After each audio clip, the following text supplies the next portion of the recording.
Wonderful. Give it a few minutes, see who shows up, who comes into the chat. And what you all think about this title. Isn't it a great title? Isn't it relatable? Isn't it terrible getting perceived? I mean, I hate it. I really hate it. I hate when people perceive me. Like, what are they doing? Oof. Anyway, give it a few moments.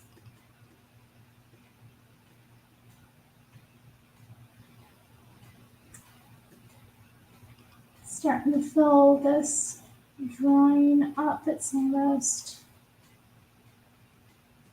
getting there. I'm not sure about it. Hey, Stacy. Stacy in the chat. I have to say, if you're watching on catch up, definitely turn the chat option on. It is a more interactive experience. Even if you weren't there for it, it's definitely adds something to the experience, I find. Not just when I'm watching maybe myself back, but when I've watched other streams, it's definitely a lot more fun if you turn on the live chat and, watch along. That is if you're, watching and not just putting it on in the background, because I know some people like to do that, and that's understandable, but I feel like my show's been pretty interactive lately. Hey, baby. You've been ignoring me, and now I start talking, you come up to me. Yeah, it's typical. Typical cats. They don't know what they want. Goodness gracious, mamma mia. Hello, Tomas. My little fox. How you doing? Send you a little tail. You want some lap? Come on, get some lap. Come on. Oh, what a good baby. What a good baby. About damn time. Oh, Mama with the good hair is here. I do like that name. And look, there's James. Yes, I'm so fond of him. Yes, it's nice. Oh, what is this? Bunch of squares. I taught the boys to say, forget about it. Oh, good, good. That'll come in handy. Forget about it. Oh, my goodness. Oh, baby. Yeah, being perceived. I hate it. I hate people perceiving me. They keep doing it too. A pick of fat Hank. He did used to be chubby. He had chubby cheeks. That was before my time. That was before I discovered the network and all of these gentlemen and their shows and what they're doing, So I only know the modern Hank. I have to say, though, I didn't like him at first. I thought he was terrible. Like, when he would come on JLP, it would be like his news. I'd be like, oh, this guy is just awful. And I had this I had this friend that sorry, I'll take you off. Don't have you, but yeah, I had this friend. So sometimes he pops in here, Ron. Sometimes he pops on, but yeah, he was like, "Who's your favorite of all the JLP crew?" And I was like, Hassan, obviously, because Hassan is just lovable. Like, who could not like Hassan, right? But I never really watched any of their shows, and so like, I think I watched American Anchor Baby first, and then Joel, and then I finally went and watched Hank. And then after watching a few of his episodes, I was like, oh my God, no, I really loved him. Oh my God, he's like really likable. I was surprised though, because my first impression was just like, oh my God, he's like, everyone's a communist and da-da-da-da-da, and like, hey baby, come on, you're not being very friendly. You're being a little aggressive. What's the subject? The subject is the unbearable pain of being perceived. See, I was perceiving Hank this way, People perceive me away. It happened today when I went into the chat of I went into the chat of JS Urban Adventures show, and they were like, she's still a feminist. And I was like, or she still has remnants of her feminism. And I was like, it's an interesting thing to have perceived about me. What the hell? The pain of people noticing your existence. I wouldn't say that. It's not the same thing. Okay. Yeah, I think I just had an aversion to him because of the way he threw around the word communist. I mean, I still have maybe I do have remnants or whatever residuals of my leftist past. I mean, why wouldn't I, But I still, and anyway, it doesn't really matter. I still feel strongly that they were talking about in Florida, educating the kids about communism, and the horrors of communism. And I'm like, well, what are they really going to be educating these kids? And it's just another example of where I'm like, God, I don't have kids. I don't know that if I ever will, but if I did, I really would not trust anyone to educate them, because I would want my kids to have a very balanced understanding and to figure things out for themselves and to see and understand. I wouldn't want my kids to just have some sort of knee-jerk indoctrinated understanding of communism and not understand it deeply. Just like with any other philosophy, I'd want them to understand the differences between these philosophies and what's problematic about them, the NT ways. I just, that's to me, that's what it's like. When people talk about communism, they just throw out a lot of times they throw out numbers referring to deaths caused by famines, which were existing prior to communism anyway, like the Ukraine, for example, and the whole Holodomor thing. There have been so many famines in Ukraine throughout history, and during that time, the communists took the grain and sold it so that they could buy machinery, which in effect ended up ending the famines. They modernized. And also the communists were really good in China and Russia. The communists made China and Russia what they are today. So it's this kind of, I don't know, imbecilic, reactionary sort of stance about it. It's we need to understand what's really going on and what's at the heart of the things, and what the philosophy means, and what's ideologically driving people, and what's the difference between that and America, and what is the foundation of our freedom, and how does the free market tie into that. I just hate indoctrination, and I hate censorship, But anyway, sorry, Matthew doesn't need to be put on blast like this. Y'all stop perceiving Matthew. Stop perceiving Matthew. Thank you. Oh my goodness.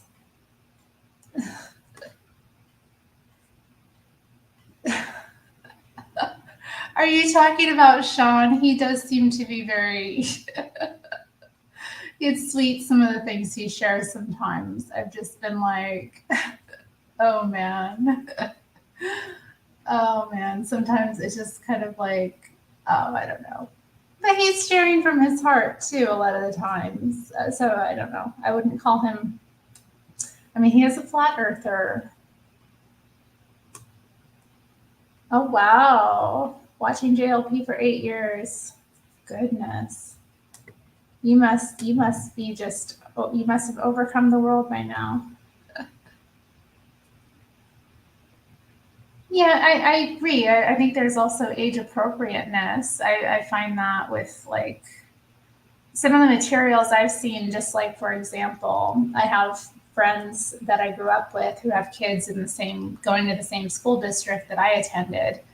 And they were sharing on Facebook some of the materials that were available to their kids in, middle and high school. And I was just like stunned at the material because it was borderline pornographic, and it was like telling them how to have sex in like multiple different kinds of ways. Like that to me was horrifying.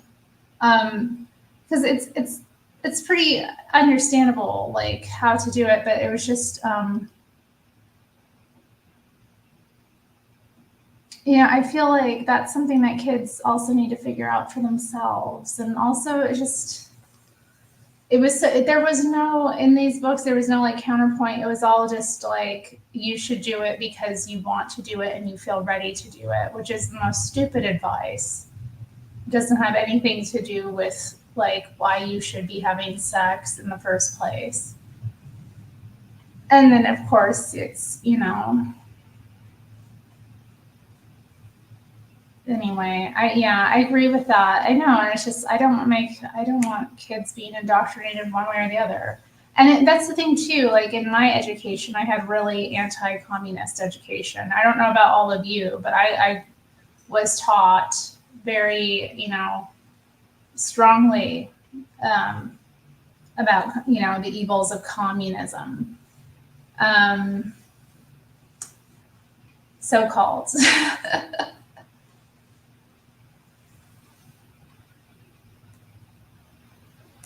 Don't internalize the issues, especially if it's not in your life. Huh. Okay.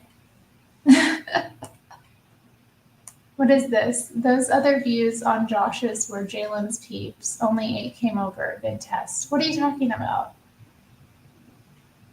Are you comparing to my views? I mean, Josh runs a pretty interesting show on Mondays. I have to say he prepares quite a bit for it. I just try to do my like stream of consciousness. And I did plan though, I am going to do another Reddit walkthrough soon. I might do it tomorrow because I did have actually a planned thing that I was going to do on another person's channel. We were going to stream together on her channel, but Missing Maud is the channel, but I think we're going to do it on Saturday now. We've decided to do Saturday. So I'll be free tomorrow evening or I'll be available rather. I'm never free, but I will be available. So yeah, I think I'll do my Reddit walkthrough with that tomorrow, which will be fun.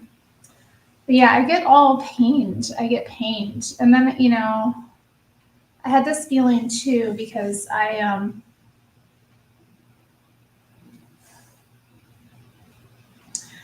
called into some of the shows on the JLP network, and I feel like now I want to step back and not do it for a while because I'm kind of realizing, I'm there trolling in the chat and people are perceiving me, and I don't want to be perceived right now. Like especially if people want to perceive me, they can actually engage with me really, but I feel like it's been kind of not necessarily good for me to participate in that way. I mean, it's a mixed bag because I feel like every time I've talked to like JLP or, James or Nick or Joelle, all of them, I feel like I've gotten something out of it. And I hope that I do feel like there is growth that's come from it, but I also have to temper that with like needing to do my own work as well. And yeah, I'm just kind of having a realization that it's not necessarily good for me because after I called the hate report this past week, I realized I was like, I don't like that I called. I don't like what I talked about. Like, I don't like the subject matter I talked about. And then I remember when I called him first too, and that was kind of gossipy as well. It was like celebrity gossip stuff that got brought up. And I was like, oh, I don't want to be talking about that. it's awful. Like, I don't want to be that person talking about that kind of thing. And I don't want to call these people and talk to them about that. Yuck, like gross. So I'm having like a moment where I'm like realizing that I'm still dealing with being unconscious. I'm still dealing with it, where I could even be calling people. We're all working on overcoming, we're all working on staying present and staying conscious. And here I am calling in and being unconscious, not being present, not noticing myself in the moment. I don't like that. That don't feel good.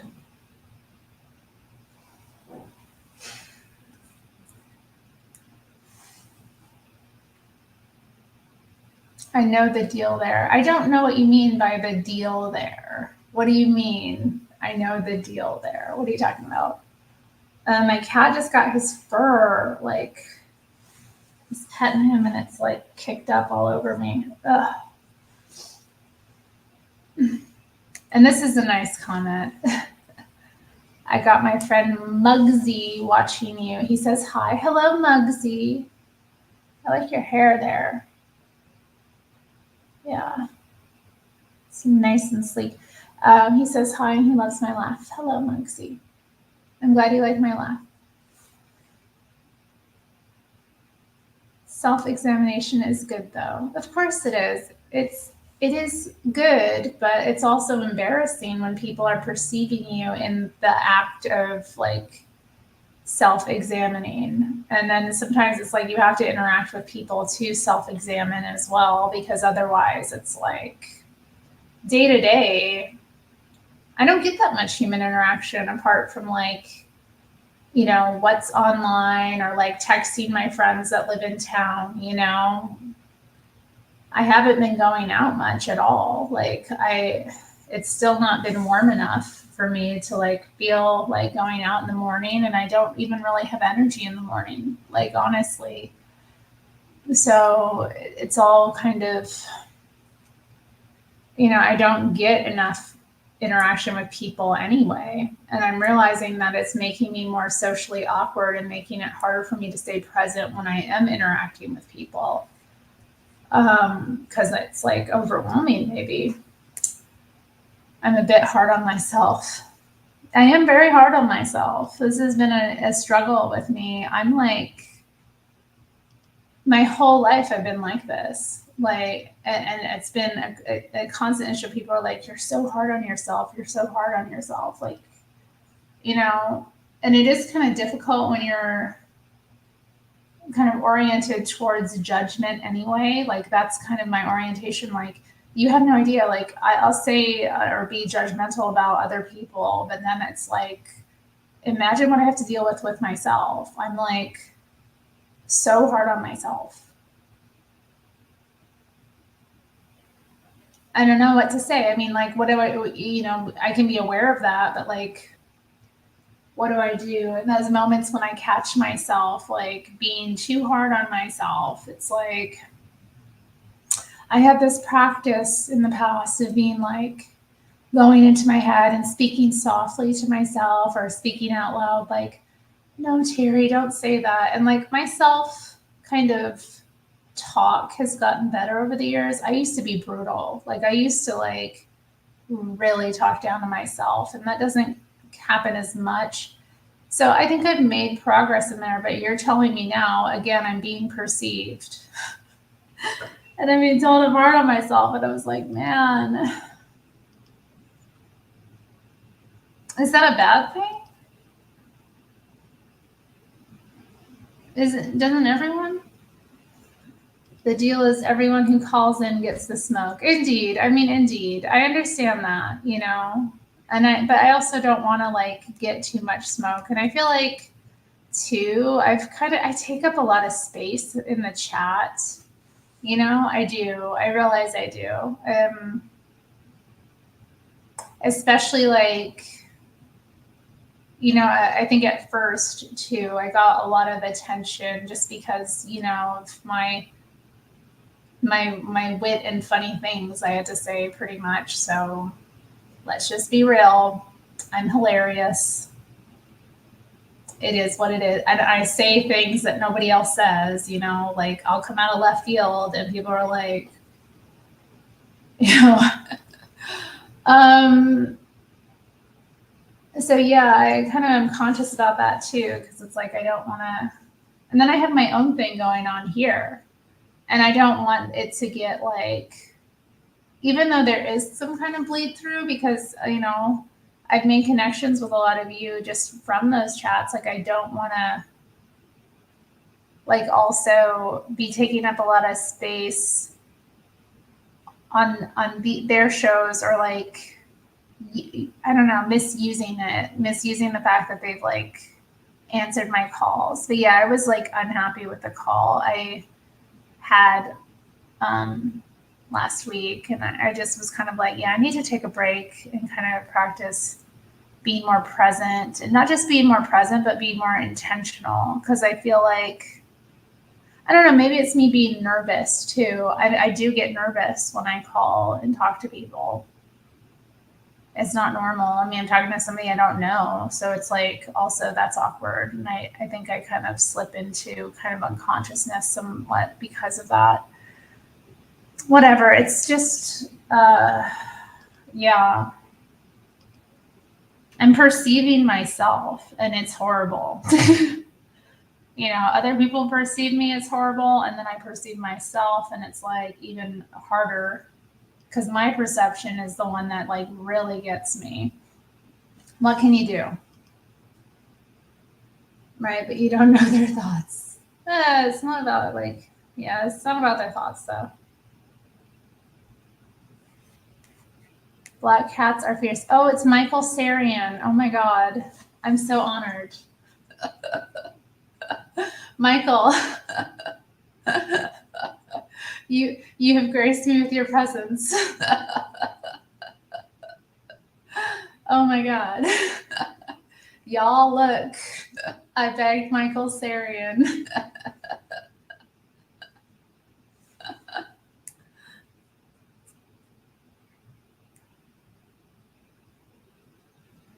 You have a new Mexican friend named Muggsy too. That's nice. Oh God. Where there's fire, there's smoke. Yeah. Are you saying I'm the fire? That's nice. Oh God, the immolation. I can't believe these morons setting themselves on fire. You know what I mean? Like, what the hell are they doing? For Palestine? How is this helping Palestine? I mean, I'm not with this stuff anymore. I was for years, indoctrinated left-wing activist. I've done my fair share of, support for Palestine, but I just can't anymore. It's like, I'm so, when I go out, and it's like every weekend, anytime I want to go out and just kind of like get some sun and enjoy like being in the park, or like people watching, it's like there's a protest. Or even when I'm in my apartment, like they had a protest go by here like about a month ago. Like, just why they were over here is beyond me. But yeah, anyway, it's, what are they doing? Like, I wonder, like I look at them and I'm just like, what are you? And then, getting into like conflict with people where it's like, I don't know.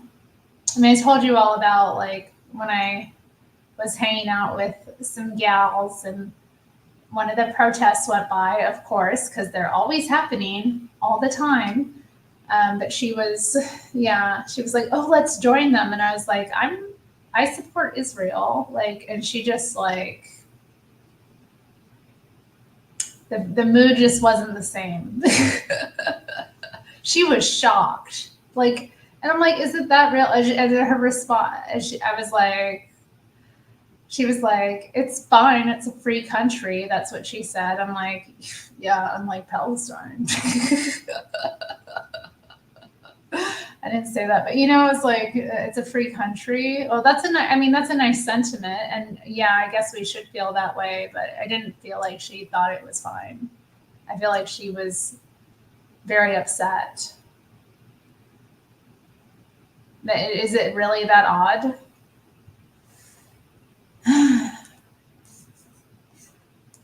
And true. Not Michael says there's not enough hard chatters. I mean, that's true too. A lot of people don't. Yeah. I guess, yeah, I didn't really thought about that. Hard chatters. I mean, I don't know. I don't know why everybody's going to have their own, reasons for being there, I guess, or like ways of communicating as well. It's just interesting. I'm learning from it, I guess.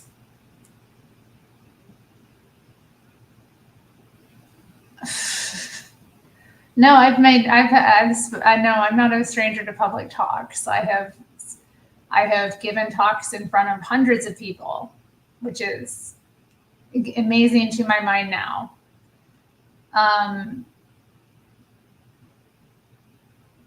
Is it a problem that I'm beta?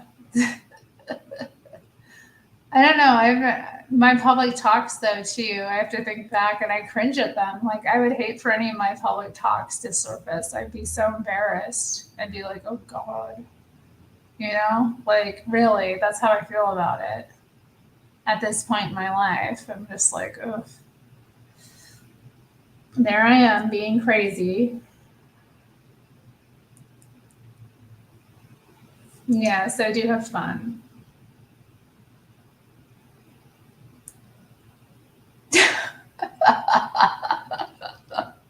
I guess yes, the chat does add the extra element that gives it the spice it needs. Because yeah, a lot of it is like, look what I saw on TikTok or Twitter. I don't know what the rip-off challenge is. Is this some sort of thing where men tie their hair together and like, what is it? That's true. I don't do it publicly very often, and I don't like when women do that either. Like, I can't tell you the number of women where or times when I've been like in like some sort of like feminist experience, conference, gathering where like a woman who's like everyone looks up to, everyone admires, everyone thinks is brilliant, she'll give her talk and people be like, oh, that was really great. And she'll just be like, no, it was so bad. I was so bad. No, like, I don't like when women do that either. It's so fake. And it's very like feminine, mystique-y, like it's a way of like, I think sometimes women kind of like try to circumvent the not only space they're taking up, but also the fact that they're like acting, I guess, in a masculine way, which is not odd. I mean, we talk about breaking down gender. I mean, both men and women have feminine and masculine traits. We all do. It's part of every human being is going to have those things. And that means that some women, are good at public speaking or like speaking with conviction. I don't think that I lack conviction when I speak. I think the problem is that I do speak with authority a lot of the time, and that can be dangerous because maybe I shouldn't be. But then at the same time, again, it's an asset to have that. It is an asset to, sound sure of what you're saying. I had somebody leave a comment a while back, old subscriber, like said something like, the thing about you that I find so fascinating is that no matter what you believe, you're always so sure. And I was like, Okay. I don't know. I was like, can you give an example? And they just like responded with a laughing emoji, which was like, okay, like, why are you still here? Why you hate me, but you don't hate me? Why do you love hate me?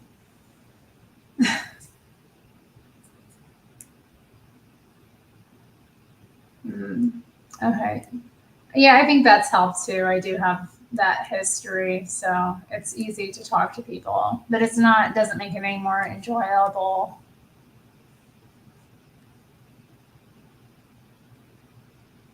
Some people just like being on fire, I guess.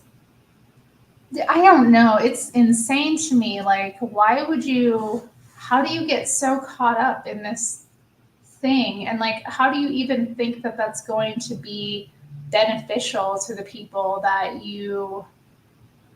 are trying to support in the first place? I don't understand that. It's so strange. You know what I mean? Like, what are you doing? I'm protesting Terry not wearing the dress anymore. The red dress will come out again in time. I know that was something, wasn't it? You didn't know what to expect when I put that red dress on. You didn't know. You were like, wow, that's a woman. And it was one of them vintage dresses, so it was cut just right, you know, making me look extra feminine, but also like the dark features with the bright red. If I were a man, I don't know how I would have reacted to that.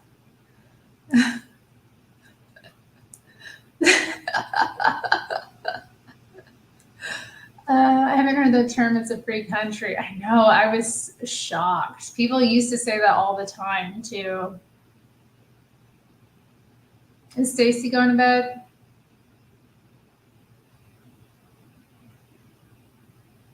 You may have made it a problem for yourself to thrill on Terri Strange. I do like my thrills. I love my thrills. Oh, the thrills. It's evil though, isn't it? It's gotta get that high, that addiction to that thrill.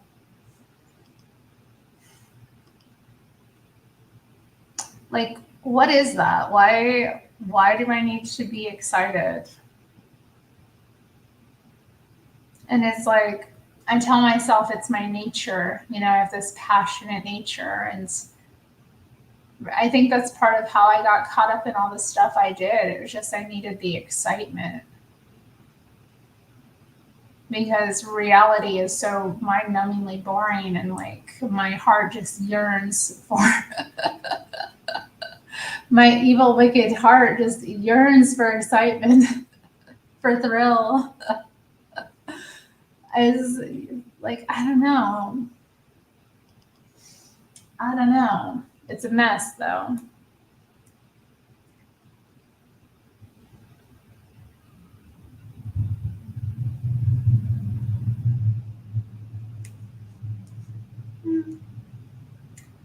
Now, why do we compare? Why is it worse for men?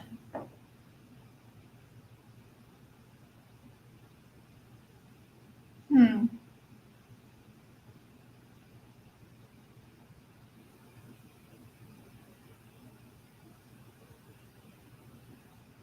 I feel like too a lot of the men in the space resent the feminine energy in the space.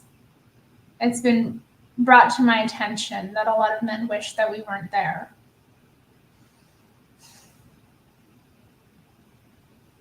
And I wonder, like, are we somehow is the female presence blocking something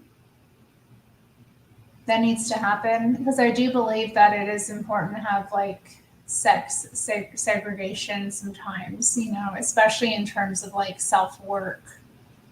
Women need to work with one another, men need to work with one another.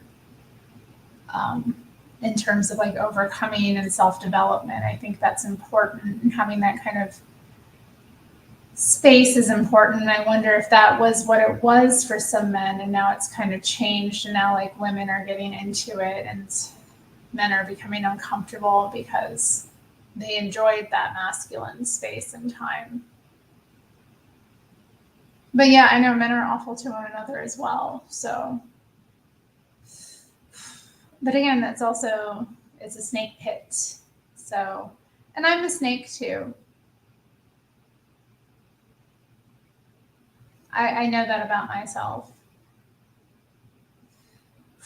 What can one do? You're supposed to read the Bible but not eat the pages. That's such a good way of putting it, isn't it?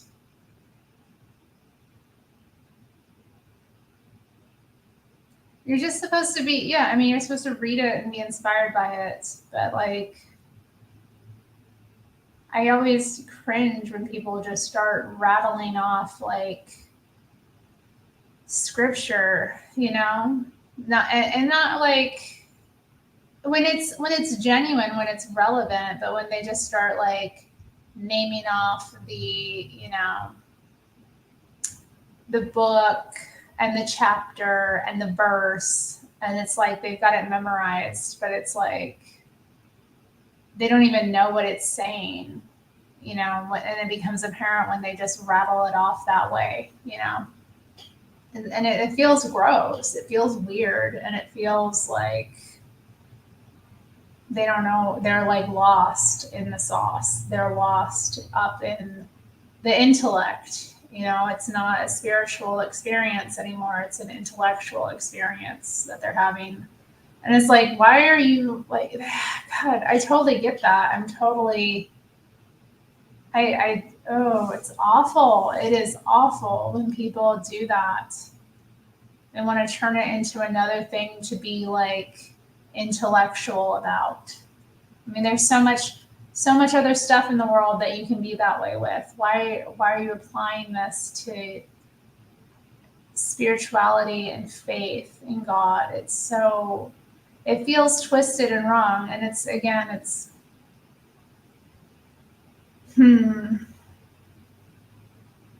I mean, it's not wrong to necessarily memorize a certain scripture, like, but I'd rather memorize what the meaning was, you know. I'd rather I'd rather have it, you know, absorbed into me what the meaning and what the lesson is than like the verbatim word for word type of thing. It's just gross that people do that in two ways.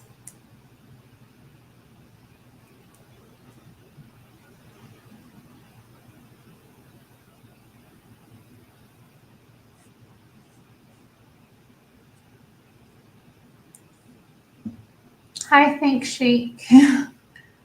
Think Chic, mental cosmonaut. Some people are so full of themselves. Trust me, you are not all that.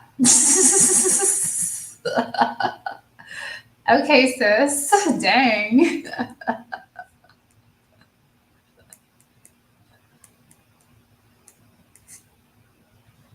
No, it's not boring. It's just sometimes it's not, it's like my little tasks every day, all the little things I have to get done. The monotony of it, I just feel driven out of my head.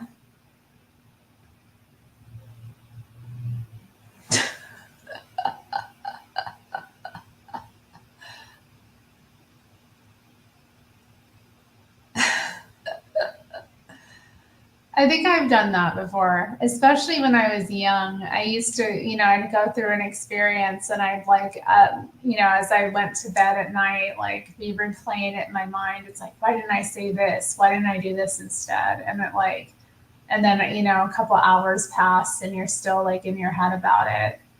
I don't know. I've done that.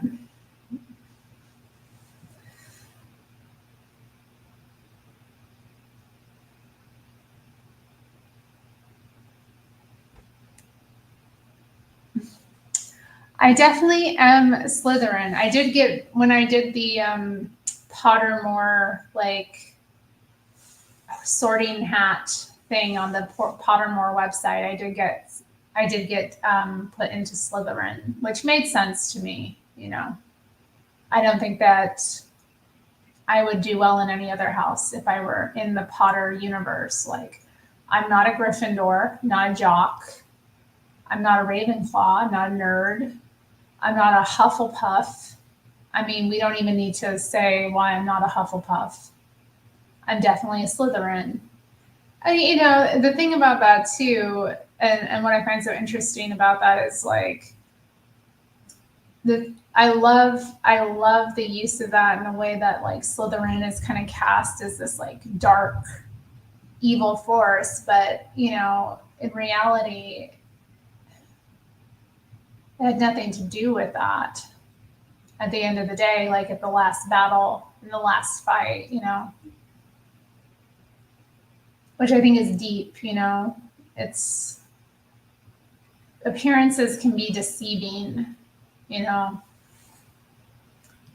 But I think, yeah, if I were in that world, that definitely would have been where I got put.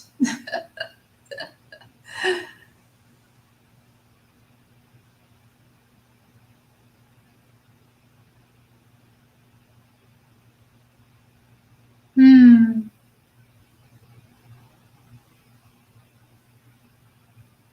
Interesting.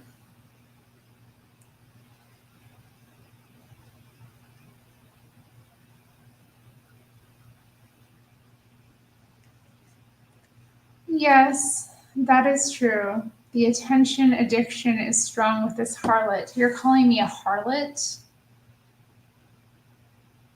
That is so silly.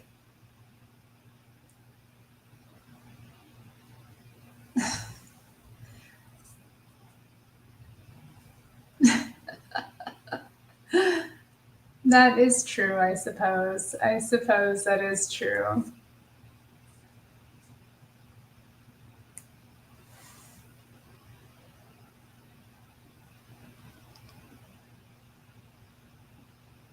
Was I talking about you when I was talking about intellectuals? I do use the term like, and you know what? The worst thing is, That's like my filler that drives me nuts is when I say,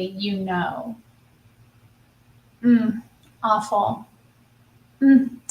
I'll be listening to myself and then I hear, you know, da da da, da da da, and I'm like, ugh, ugh. But that's okay. I mean, again, you're watching me and I'm not watching you. So let's be real here.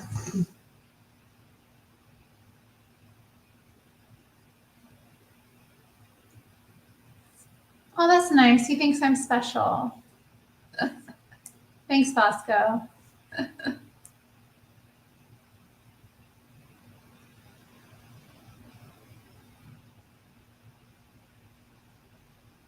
Mm, that's so true.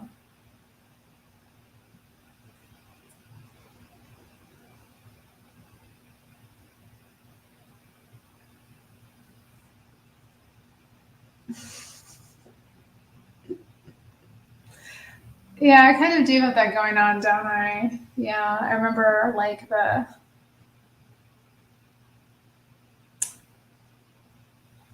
I just clipped my hair up and decided I kind of liked it because usually I'll put it down for a stream, but um, though press one if you want me to take it down, or press two if you want me to leave it up. I'll let the chat decide. But yeah, what an interesting time that was. What an interesting time to be young.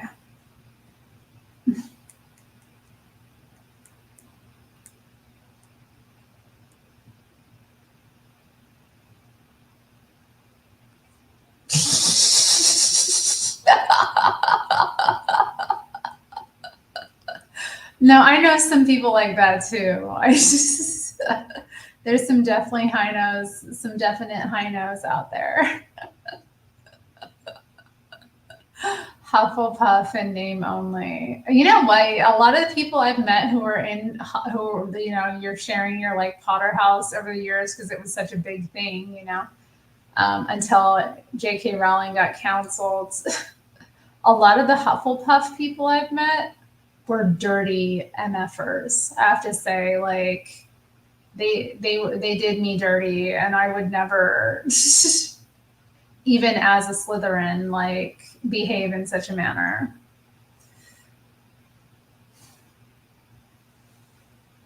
But anyways, hi Billy Badass. Oh my goodness.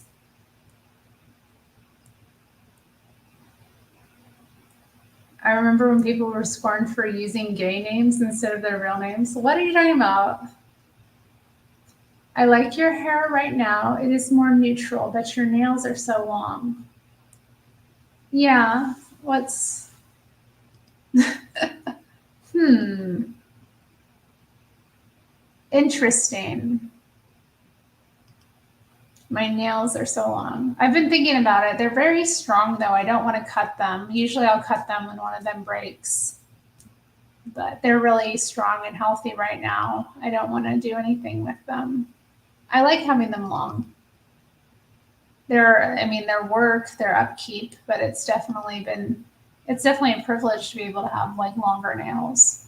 You know, it means I don't have to do very extreme forms of physical labor. So it's a sign of that.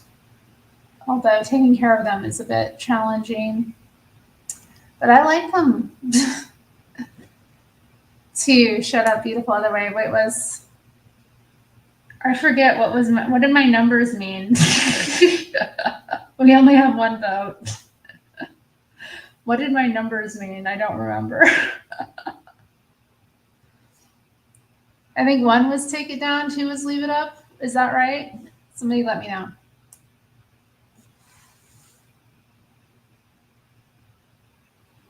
Mm. Yeah, I know. I remember years ago when I told this old coworker that I was a feminist, he was like, "Oh, that's fine." You know, he's like, "I just think that men should be able to have like clubs and that sort of thing without having women, um, you know, without having to have women be involved or participate." And I was kind of like sus about it because I was like, "What the hell does he mean by that exactly?" But I get it now. Like I understand it now. Why shouldn't men have their own clubs or like organizations or whatever? Like why not? Why do women have to be included in everything men do? But then again, I also have that understanding, I think at the time as a feminist, where I was like suspicious that this is a way that men consolidate power sometimes. And that's kind of why a lot of these groups were targeted by women for entry because women wanted to, you know, I mean, it's all a power game, really. Women wanted to get more power. So they broke up the boys' club so the men can't, you know, organize without us, or they have to do it more covertly. Hmm.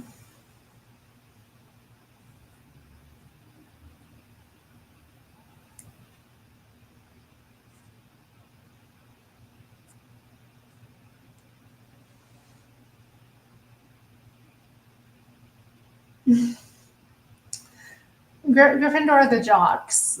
Hufflepuff are like the gardeners. Ravenclaw are like the nerds. They're like book smart. But what house?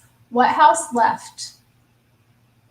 Okay, what house left when? Um, oh God, why am I blanking on the name of the school? Hogwarts. What house left Hogwarts when it was under attack? That was Ravenclaw. Oh yeah.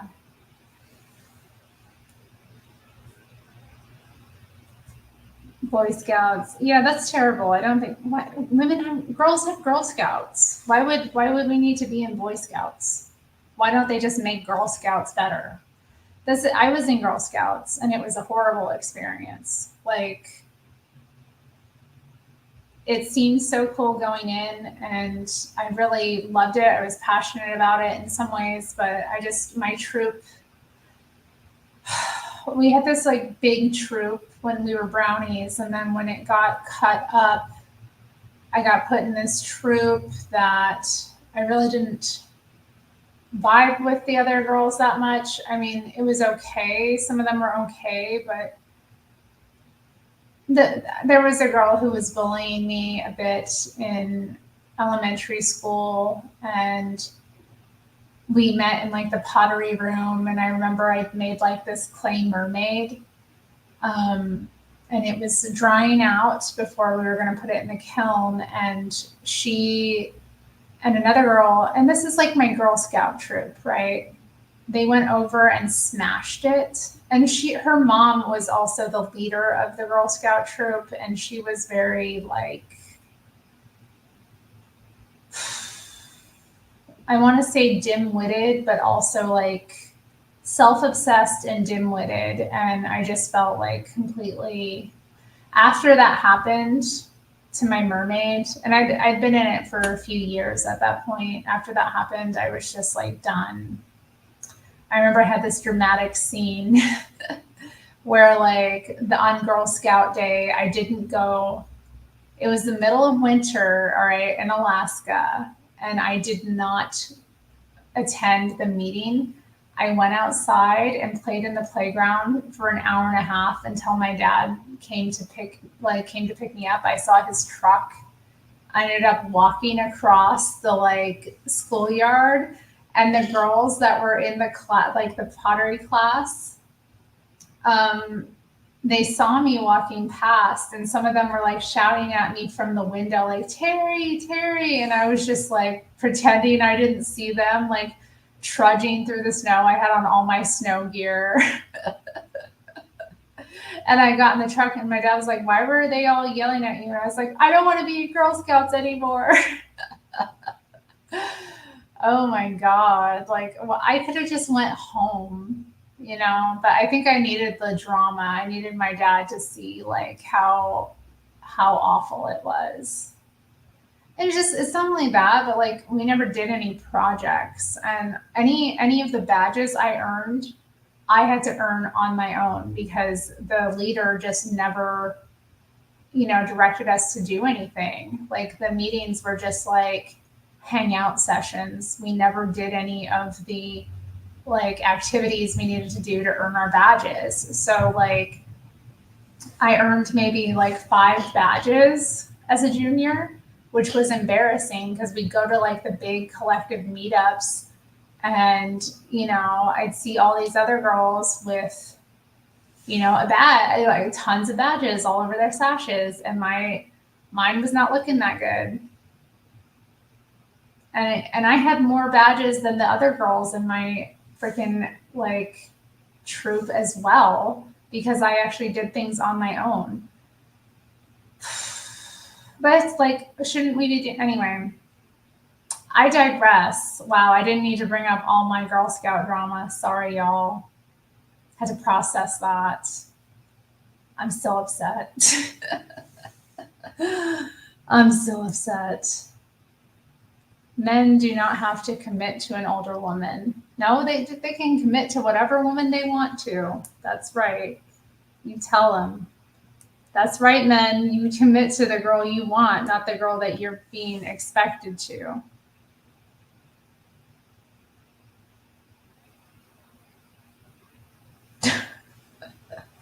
You do your own acrylic nails? I don't do that. I don't do acrylics. Like, these are my real nails. If they break, I'm cutting them. But I've figured out how to help them grow long, and it's about shaping them and how you file them. So they're getting pretty long, and they're strong too. They are strong. I've been like amazed. I've noticing I can do things with them now.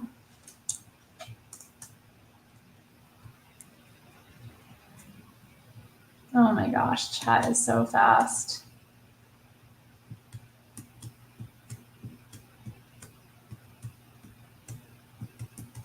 Replica Elder Wand. Oh my goodness.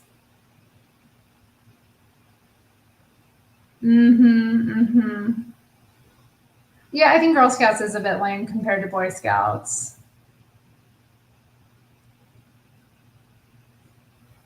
Yeah, I know. It's not real.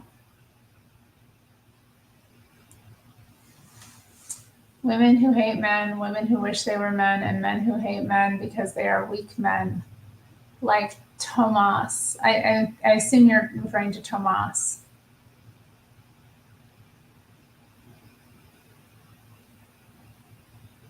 What are you talking about? Or was there like a fight I didn't notice? Or are you just like talking smack? I'm confused. Oh, the Cub Scouts. They made you rap on stage. Oh man, that's terrible. I'm so sorry. I love that I can see the tree behind me like waving. I'm so glad that it's spring again and the tree is like back in full bloom.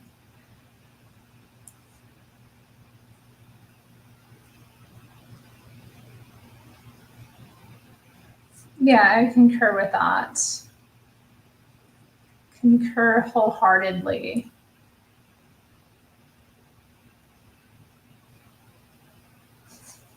Cookies and ugly uniforms. Yeah, they I don't know. Like once you get into like if you stick with it, they had some really nice uniforms.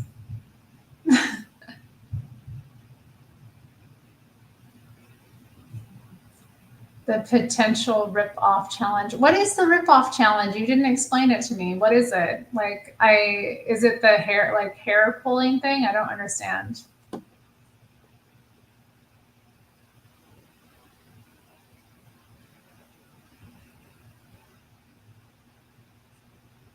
Oh, that's terrible. Can't hang with these cool West Coasters. What are you talking about? It's about band-aids. Oh, okay. So like who can rip off a band-aid faster or with like less pain? Is that right? Is that real? Is that what it is? What is this?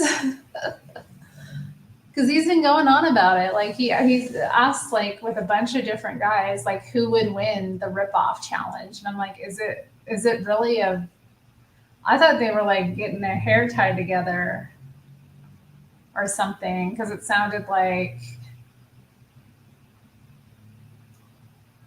I don't know, maybe because I thought it was a hair thing. Excuse me. I thought it was a hair thing.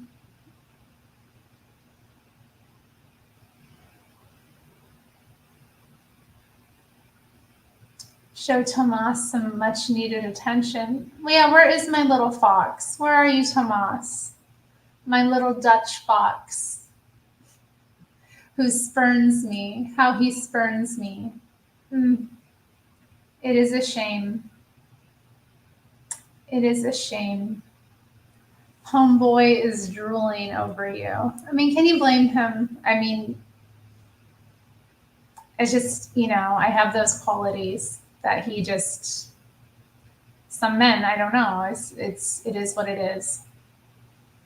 He sees me and he sees, like, I think he's reminded of, comforting times and he imagines me by the fire with, the glow on my skin and it comforts him, It makes him think of all things warm and nurturing. He's drawn to me like an earth mother almost. He sees that in me.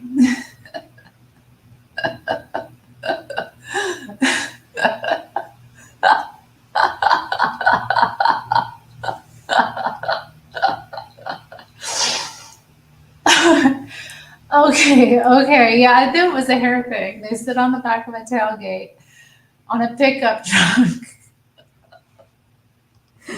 I'm sorry. Hold up. On the back of a pickup truck. Attach their hair together, then have your boy floor it and see who has their scalp left. That's the winner. Oh my God. Hmm.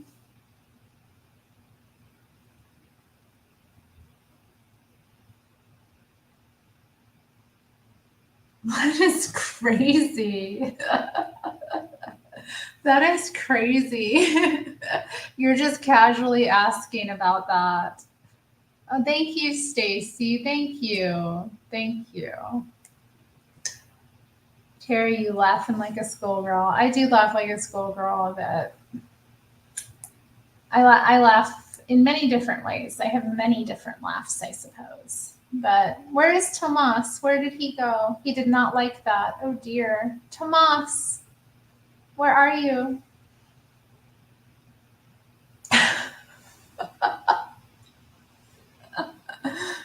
He says he's gonna cut it. Like, I'm amazed. I'm amazed. Like, he does have very long dreads, and I mean, like, there's something about like a white person with dreads in the modern era that I respect because like it's just become so politically incorrect that people are very crazy about it. I went to this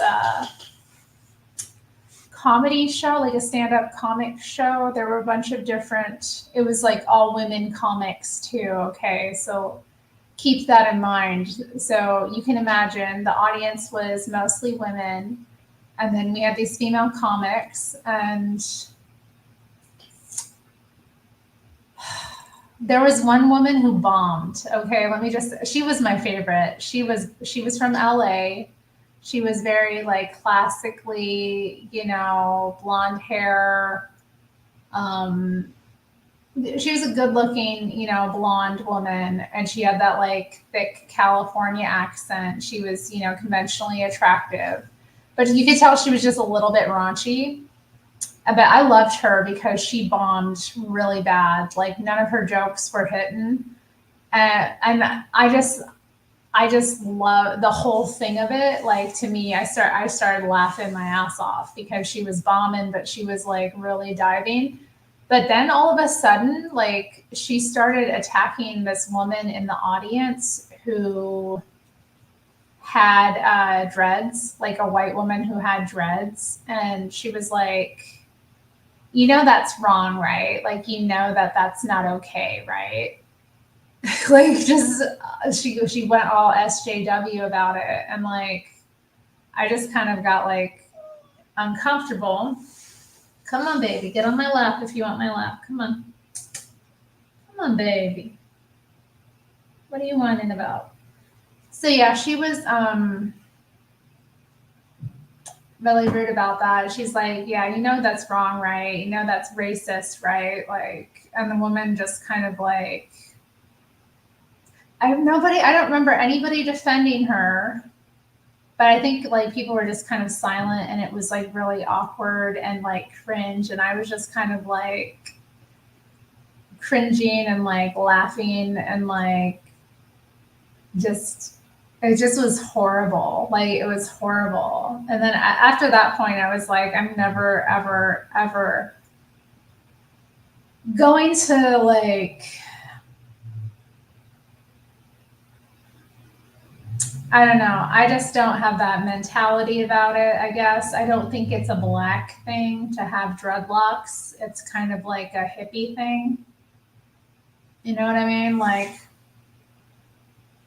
because white people's hair does do that. They say it's like cultural appropriation, but white people's hair does dreadlock. I've seen it. It does happen. It's usually a result of like being funky or whatever, but like it does happen. They act like it doesn't, and then they're like, does it look the same as the way black people's hair goes into locks? No. Does black people's hair go into lock? I mean, I don't know. To me, it's a silly moot issue that people want to make into a racism issue. And it's like, if they are doing it to emulate black people, isn't that like a good thing? Like, isn't that a non-racist thing? In my opinion, it's like if you're like looking up to, admiring, and trying to look like somebody else, how is that racist?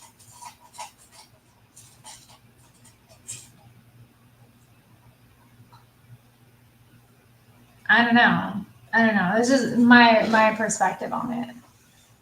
Pretty sure it is a black thing. I mean, I don't know because, like I said, people's hair dreads. People are dirty hippies out here. Yeah, I told them to quit wearing white and bed.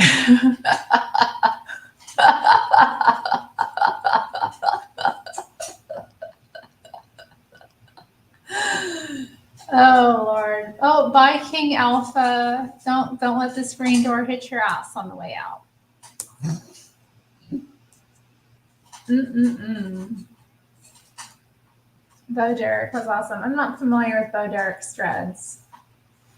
I guess vaguely I can kind of picture her. So yeah, I mean, they had nice smelling dreads. Of course. I think it just depends on the person, doesn't it? Like, and you know what? I had a coworker years ago. He was a beast. He was like 6'8" or something. He was 6'8". He was rail thin. He was a ginger, okay, and he had like dreadlocks down to his butt.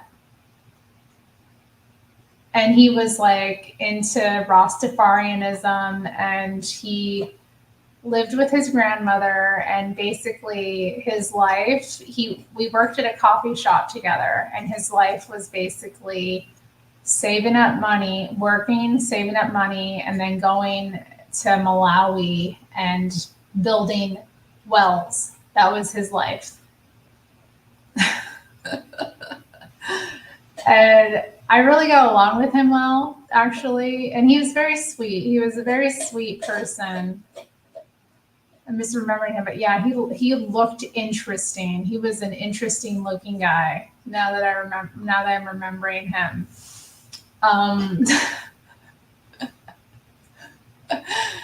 But yeah, I used to make him listen to Depeche Mode all the time at work, and he didn't really like care for it.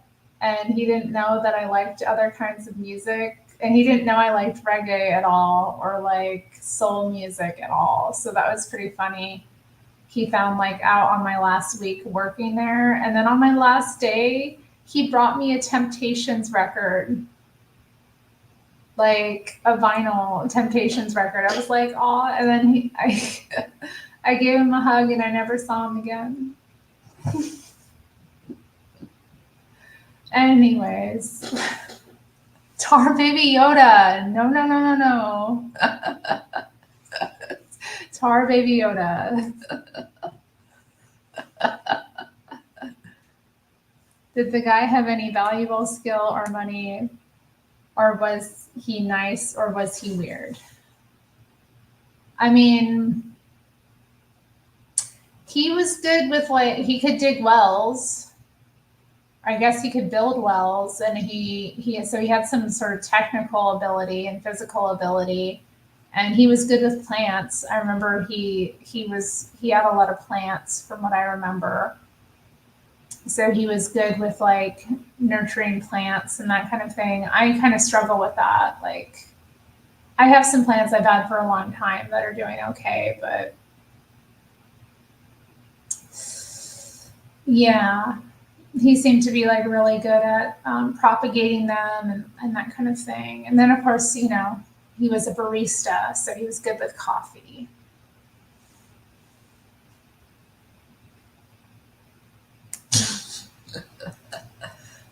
Yes, it would be funny. Okay, it's a funny image you put in our head.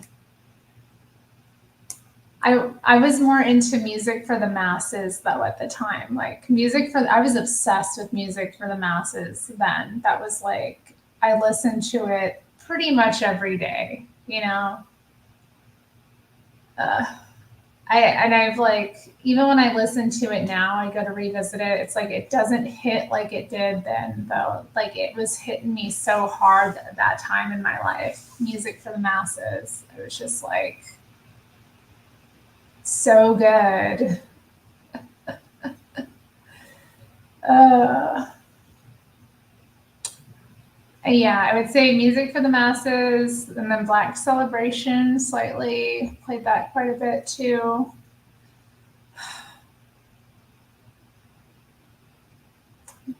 Violator is not my top Depeche Mode album. And you know what? I had that like catching up with Depeche Mode. That one's pretty good because it's got quite a few good songs on it. And you know what? I think too, I really loved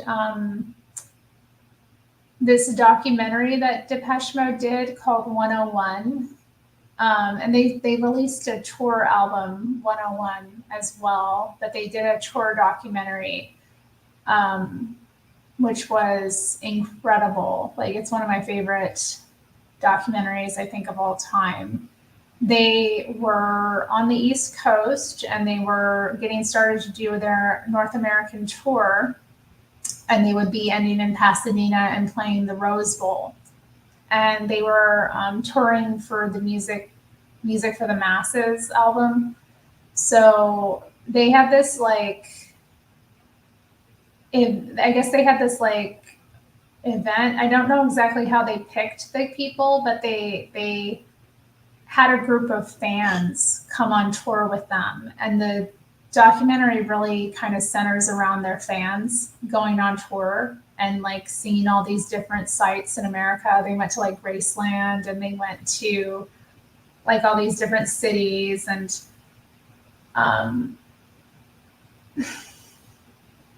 it just is so cool. Like it's such a cool documentary. And they also like show like the band setting up for different things. So I think, I don't know, maybe it's just all of that coming together at the same time that I got into that documentary, and then getting Music for the Masses and like listening to it. So good. Such a good, I mean, I don't know. I don't know if that's is it my favorite album by them? I'd have to think. Probably. See, I made this like white Rasta guy listen to that all the time, and he was not into it, but I guess he humored me.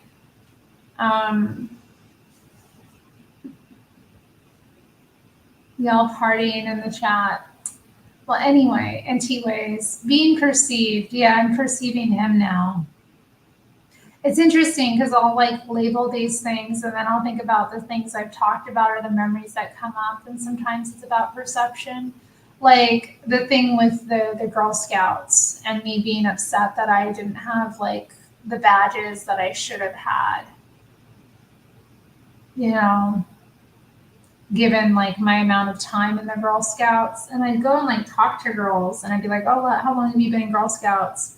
You know, at those big meetings, and they'd be like, oh yeah, a year. And I'd be like, oh, I've been in here for a couple of years and you've got a full sash and I don't. Disappointing.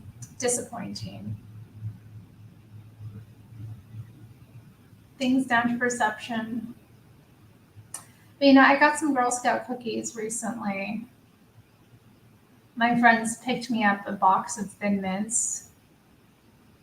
And like they held on to it for a while. I guess they kept forgetting to give it to me, but they finally gave it to me this past weekend. And on the box, the little Girl Scouts put a handwritten little note on it that said thank you for purchasing, and they drew a cookie on it. And I was just like, oh,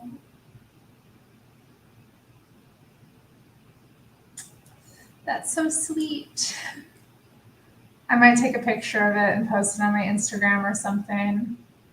Because it's just, when I saw it, I was just like so touched, you know?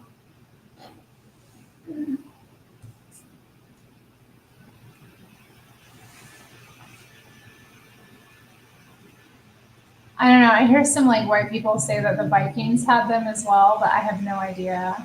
Like I don't really have any Viking heritage that I'm aware of. So those people are like really into their whiteness as well. So I don't know.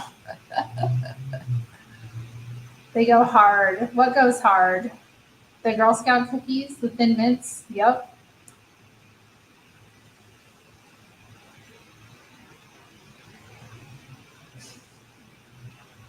I seemed like one. I was not a good school student. I was a coaster. I was bored and I was coasting because I was just like, get me through this. I want to be out of here. I'm bored out of my mind.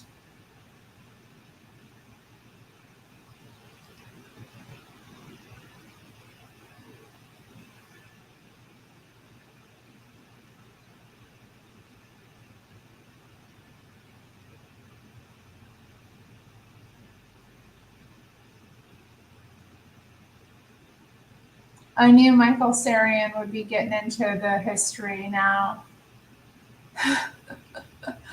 I'm like, because I'm familiar with Michael Sarian. I used to, I got into quite a few of his things years back. I loved his, well, yes, the history of like, there's just a lot of interesting history that he talks about. But sometimes I don't know with him. Well, I had some good teachers. I wouldn't say I didn't have good teachers. And when I had good teachers, I was pretty engaged. But I think like, and for like things that I purposely wanted to study, I was engaged. I can be a very engaged student, definitely, when I am interested, in what I'm learning. You know what I mean? I think it was more down to that. I think I was just kind of like, just not, I think I was bored out of my mind most of the time, but I did have some really good teachers. I've talked about them in past streams, reminiscing, remembering some good teachers I've had. Um, mm, I mean, and definitely when I was in Girl Scouts, I mean, that was elementary school. So I don't know though, when I left Girl Scouts, I was in fifth grade, and my fifth grade teacher, I've talked about on the stream before, she was a mess. She was a mess. She was never there. Like, she was gone most of the year, and it was just her going to like these different conferences around the country, and the class really descended into anarchy and had trouble even getting a sub to watch us and needed to have intervention from like a child psychologist and a really sweet liberal like sub who wanted to believe we were good children.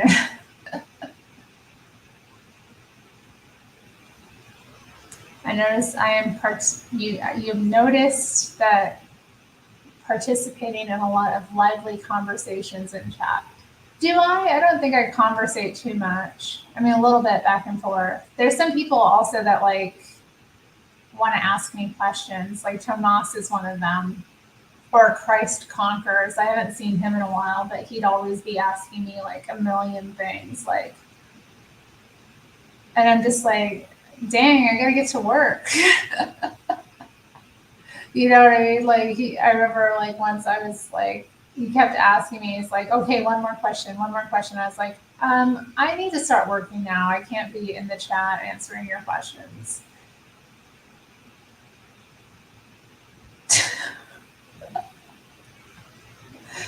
Tar Baby Yoda, stop.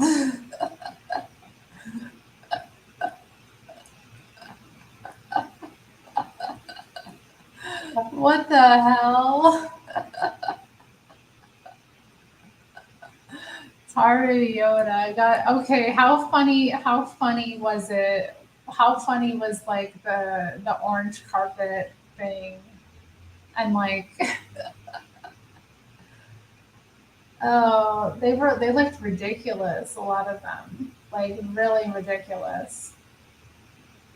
And you just wonder, it's like, did you dress up this way or did like somebody style you this way with some of them? Like very, very silly. Christ Conquers needs to pay attention, Terry. I mean, I think he was just being friendly, but yeah, he can be like a bit much. And Tomas, what was Tomas asking me today? Tomas was asking me about like, what did he say? He was like, if your husband like told you he wanted you to stop working, like, would you obey him? And I was like, sign me up. What the hell are you talking about? Like, what? Why is that even a question? What would you do if you were like, if you didn't work all day? Like, and that was, you were just being a wife. And I'm like, take care of the house, cook, volunteer, start a business, or, probably work on my art and like networking for my art, join community organizations, like girl things, all that stuff. Oh, JS Urban Adventures is here. Hi, Josh. Tar Baby Yoda was just, what was he saying? What was he saying? It was have a vegan sewing knitting club. Is that what you would do? Or are you talking about me? Join Friends of the Library. Oh my God. Maybe. Things like that. Yeah, things like that,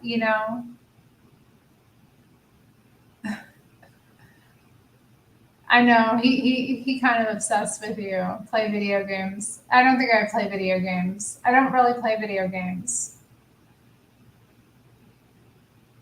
I mean, yeah, it's not a normal habit for me. I don't play video games. I mean, I have. There's some video games I played that I really enjoyed. Like I played Skyrim, the Elder Scrolls. That was dope. Got really into that game. I was the Dragonborn. And what was I think I played as a dark elf. Yeah, I played as a dark elf. So that was cool. And then I played Fable, played the hell out of Fable, Fable 2 and Fable 3. I mean, Skyrim is so fun. Like you just get lost. But I mean that was months of my life. Okay. Like, and this is why I don't play video games, because like I swear to God, for months I just come home from work and it would be immediately I'm playing Skyrim until I go to bed. Like that was it. Yeah, Fable 3. Fable 3 was not as good as Fable 2 though. Fable 3 was kind of like just less exciting, I guess. I didn't really enjoy it as much. I played it quite a bit though, like especially after playing Fable 2. I mean, it was so funny. I beat the game and I still was like running around the game, like playing, just doing things. Oh man, yeah, I don't even know how to like calculate how much. And if I had played again, like I only played it the one time as a dark elf. Like if I had it, if I had a console and the game in front of me, and I got into it again, I'd want to play it, every type of way I could, so. And I played Fable a number of times, like as a boy, as a girl, like evil, corrupt, good, corrupt, I don't remember what the opposite of corrupt is. But yeah, I really liked playing it evil but not corrupt, because like your skin turned all dark and stuff, but like you looked really good.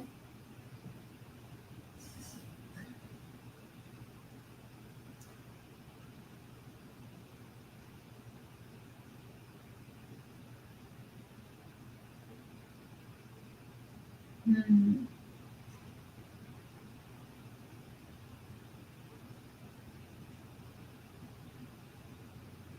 Who is Undead Chronic? That's a crazy name. Undead Chronic. I think I heard him brought up before on JS Urban Adventures. Like, did you say he's like, um, he doesn't show himself, but he talks about like fitness and that kind of thing? Some pothead with no face. Okay. These retards think they own the physics of hair itself. Hilariously demented. What are you talking about? What? The physics of hair itself. Did I miss something? The, or are you catching up? Maybe that's it. 60,000 subs. It's amazing to me how far people can get without showing themselves on YouTube, and how not far others can get with showing themselves. It's interesting. But I think it's really down to the content and how like you market it as well. I'm punching up. That's right, punch up. Fit and dis donut in my mouth. I love donuts, Rome. I'm with you. If I can't have a donut, like it's just not gonna be my life. I have to have a donut every now and then, every now and then. It doesn't have to be, you don't want it to be an overwhelming or like common experience. You want there to be some novelty to it, but I love donuts. They're so good. And the town I live in is a big donut place. Like there's a lot of donut place. There's a lot of donut places and they do really interesting donuts. My favorite donut would be like a buttermilk bar, just a plain glazed buttermilk bar. Just plain with some glaze. Although they're good with chocolate and maple and whatever else. Actually, I went to this place that had a blueberry buttermilk bar. That was incredible. I love buttermilk bars. They're just, they're dense and they're like rich and they're kind of sour, crispy. And I like plain donuts. I really do like plain donuts. I even like donuts that are just, plain, no frosting, no glaze or anything on them, just like plain dough fried. And then old fashions as well. They're second to like the buttermilk bar. An old fashioned donut is usually pretty good. And then I do like the filled ones as well. So like a raspberry or lemon filled donut. But I don't know. Then there's a donut place near me that I'm always thinking about that I never ever go to. And you know what? I've tried like the mochi donuts. I don't like those. Like they're very common now and I don't like them. But in Portland, we have this place called Blue Star Donuts. And they're like really fancy. And there's one like not far from me, but I never go. And I really should sometime. I'm thinking once it heats up a little bit more, I'll go out in the morning and get them. But let me go to their website and just like see what they have on offer right now. So let's just see. So order now, pick up. Oh, they have one in the LA area now, of course. Of course. Stop. I don't want to sign up. Okay, so let's see.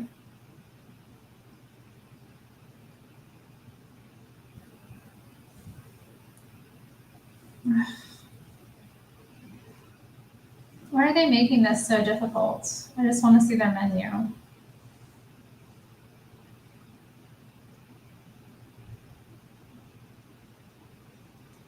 Okay, so yeah, they have a blueberry bourbon basil. It looks like in LA they have a cinnamon sugar donut that they don't offer here. They have a cherry berry cheesecake, creme brulee donut, chocolate bergamot old fashioned, raspberry rosemary old fashioned. That's the one I want. That's the one I want. Mexican hot chocolate. I guess. Oh, that's in LA as well. Passion fruit cake. That doesn't sound very good. Tropical delight, which is vegan. Okay, so those are the vegan ones. Peach Bellini. Yeah, we don't want vegan. Lemon poppy seed old fashioned. That one looks gorgeous. Chocolate bergamot, raspberry bergamot. Valrhona chocolate crunch, also only in LA. And then they have a breakfast fritter. What's that? Tastes like the Saturday breakfast of your dreams. This savory, sweet dream of a fritter starts with our signature 18-hour brioche dough. We chop it up and fold in a mix of shredded Yukon Gold potatoes, chunks of bacon, cracked black pepper, and fresh green sage. Chef finished this one off with a drizzly dunk in a bourbon glaze made with straight bourbon whiskey. It's a hearty breakfast and a bite. Goddamn. Pardon my language, but holy. I want it. I want all of them.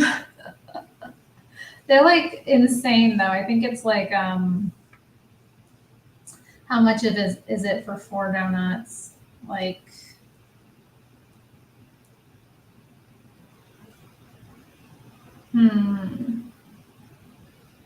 It looks like they sell little donut bite boxes, so that's nice. Oh, and they have nitro chai. Yeah, I need to get up there sometime soon because that sounds good.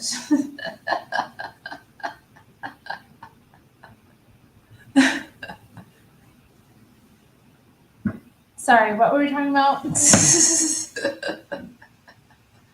Doesn't it like, oh, I love bacon in a donut. Like last year or a couple of years ago, they had this like carrot za'atar fritter. So it had carrot and za'atar seasoning, and it was amazing. It was like transformative. Like carrots are so good in a fritter. So good. Hey, Nisio, what's your favorite donut? I love Kirby. Kirby is so great. I mean, when I was a kid, I had a Super Nintendo, so I played like Kirby's Avalanche all the time. And Boston cream pie. So yeah, I played Kirby's Avalanche, and I also had a Kirby's Dream Course. That was fun. It was like a Kirby golf game. It was actually kind of difficult. You have to like position Kirby to roll to get into like to roll and bounce to get into like little the little hole. I don't know.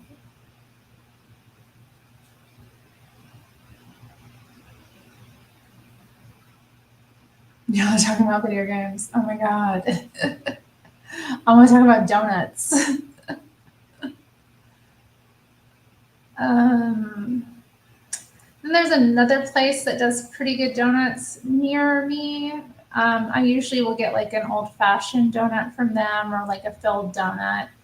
But I really go there for the coffee because they have like, they do like a Vietnamese iced coffee, or they do like just like an iced quad espresso with like a flavor and syrup, which is pretty basic, not odd, but the fact that they just advertise it on the menu and make it easy to get without like any fuss. Because when I was a barista, like that's what I'd be drinking, do 4 shots of espresso with a little syrup and some cream.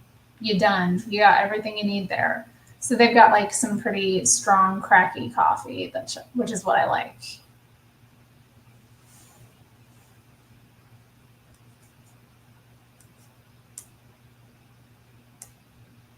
Old-fashioned glaze. Yeah, I love a good old-fashioned glaze. A Bavarian cream eclair. Yum. Dang. I don't remember beating anything in the Nintendo days. Aw. Yeah, chocolate or maple. Yum. Yum, yum. Maple. I love a good maple bar, actually. Like, I don't see them as often anymore. I don't see like just a plain maple bar. Then there's like another donut shop near me as well that has like a really wide variety, but they're not accessible. So when I do get something from them, like I'll usually like order or like Yeah, I usually just have to order ahead and like go in, and then usually they haven't even seen my order by the time I get in there. So they'll be like, "Oh, what donuts do you want?" And but I can't even really see everything from the door because like I can get into the door, but then they have these steps. So there's like a little area there. And then they have like they do have a lift, but it's always full of furniture, which is like not convenient for me. It's like how do I get my little rolly device into the lift if it's full of furniture? I want to eat your donuts. I'm a cripple and I want some donuts. Damn it. But you know, whatever. I don't need to eat, like I said, I don't need to eat that many donuts, but every now and then I need to have a donut. It's a simple little thing that is enjoyable and sweet and good with coffee. Like that too. I just sometimes you just want coffee and donuts. There's something about it. Like it's magic. The donut, the coffee, the whatever. I've gone on long enough. How am I being perceived about my donuts? Vasco, I'm sorry that you have these issues. I hope, I'm sorry. I don't know what to say. Try donuts for Disabled Foundation. I can get donuts. Okay, I'm not without options, thankfully. I'm not without options. There are many places to get donuts. And like I said, the town I live in is very donut forward. You know, donuts are a big part of the culture here. There's specialty donut shops, and then there's also chain donut shops, like the Voodoo Donut, for example, is a big deal. You know, people. I think they've opened up in Denver and some other cities as well. Voodoo Donuts. Now, Voodoo Donut is not. It's not all that. You know, it's not. They're definitely like the most hyped, and they are interesting donuts. Like they're funny, they're cute, they have like interesting shapes and designs and that kind of thing. But like it's not, Voodoo Donut isn't like the best quality donut. Like if you come to here, you know, you're gonna want to try like Blue Star or Cocoa Donuts or Sesame Donut. Actually, I was at Sesame Donut a couple of years back, just enjoying a donut and some coffee, like you do. And this little boy and his father came in and they got a couple donuts and they sat next to me. And they had explained that they'd been to like all these different donut shops in town. Like they'd been to multiple donut shops and they were doing like taste comparisons. And the little kid said that that was the best donut he had was from Sesame Donut. Now my favorite donut shop used to be called Tenali's and it's now called Angels and it's on Northeast Alberta Street. But when I went up there for the Holly Near concert a couple weeks ago, they were closed. And they had like butcher paper over their windows. So I'm like, I don't know if they're remodeling or what's going on, but like if they don't have a donut shop, like that was such a good donut shop. They had donuts, they had ice cream, they had burgers. They had this burger that had like a hot link on it. So you could get like a cheeseburger, bacon cheeseburger with a hot link on it with your donuts. And that's the place that had the like really good buttermilk bars. They had like multiple flavors of buttermilk bars. And let me tell you, there have been multiple times when I've went into that shop and ordered a buttermilk bar and it's fresh. And when I tell you fresh, I mean it's warm. It's warm still. Do you know what it's like eating a fresh, warm buttermilk bar? Do you know what that experience is like?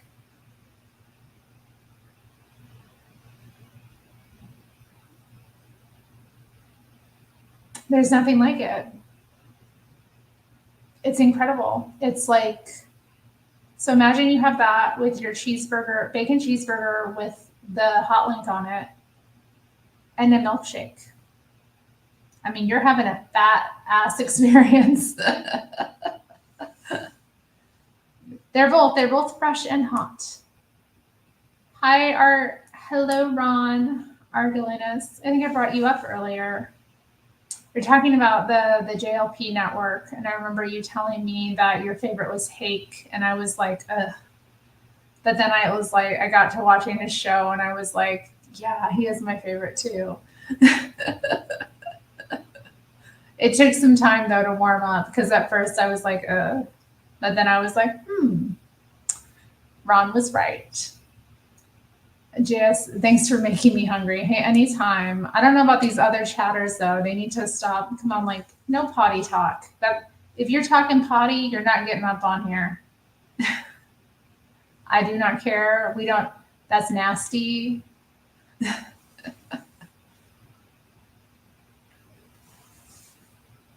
We're talking about eating. We're not talking about the other aspect of eating. We're just talking about enjoying donuts. Ron, do you have a favorite type of donut? Feel free in the comments to drop your favorite donut. This is a pro donut space. We are donut positive. Donut positive. That's what I would call it. Very, very donut positive. I think I've probably rapped enough about donuts. I did find out like that the big donut place in Anchorage, I think Golden Donuts is still like it's still hidden. Apparently, it's been open since like the 70s. But I'm part of like some Anchorage pages on Facebook, and yeah, people we're talking about them and saying that the donuts are just as good as they ever was. A Long John? Do you like chocolate Long John or maple or a different flavor? Hey, Doll Snatch, what's your favorite donuts? Drop that favorite donuts in the chat. Cake donut, no icing.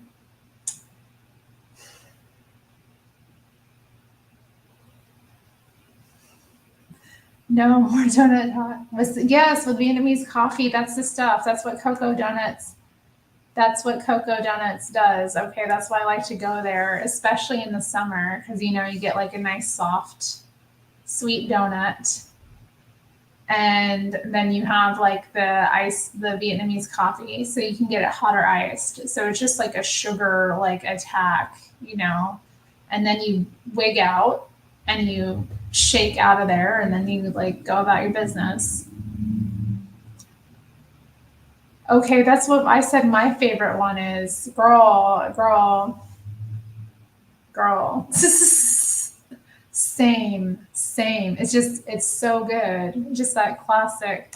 Okay, this is slander. Why do you say that about Portland? Portland has a big donut scene. Just gonna be real about it. Why are you saying that? What do you mean you're being real about it? It sounds like you're being fake news as hell, because that's not the truth. Portland has an incredible food scene, and we take donuts very seriously. Thank you. Donuts are a very big part of the culture here, as I've been explaining in the past hour or so. Not to mention all the other good food we have to eat. But you came for the donuts. And I want to know why. Why are you saying that? What's that about? Vietnamese coffee, it's just very strong coffee that is poured over sweetened condensed milk. So they brew it in a specific style. They use a specific type of tool to brew the coffee. And so you generally, depending on whether you want it hot or iced, what they'll do is they'll bring it to you If you want it hot, they'll just bring it to you that way and have it over the mug with the sweetened condensed milk in the bottom. And then as it pours and it completes, brewing, you would like stir it up and drink it hot. Or you can do that and then pour it over ice, which is also really good. Lee's Sandwich. Isn't that a chain? Lee's Sandwiches is a chain. That place is good. We have a place in town called Best Baguette. That's like a Vietnamese banh mi shop, but they also have like pastries and then like all kinds of things. Thinking about making a trip to Portland. Why should I? I don't know, to do touristy things. Like if you want to eat like different foods, or there's certain things to see here that are interesting. It's beautiful. Like the land itself is beautiful. The city itself is gorgeous. There's a lot of interesting architecture, and then just the land and the trees and the parks and that kind of thing. It's also the city of roses, so there's a lot of like just beautiful roses here that are featured in different parks and that kind of thing. There's a lot to do around town in terms of like events and that kind of thing. So, maybe you come here and you want to catch like a sporting game or like a concert or something. That's a reason to come through. Or, there's just sometimes we have music festivals as well, so those are fun to catch in town. And then what else? There's interesting museums and that kind of thing. I don't know, people come here for different reasons. A lot of outdoorsy type of like athletic people come here. So, oh, Caleb, I'm sorry. I didn't know you were live. I would have come in and trolled you, honey. I'm sorry. I'm sorry. I missed an opportunity to be trolling. Exactly. As what?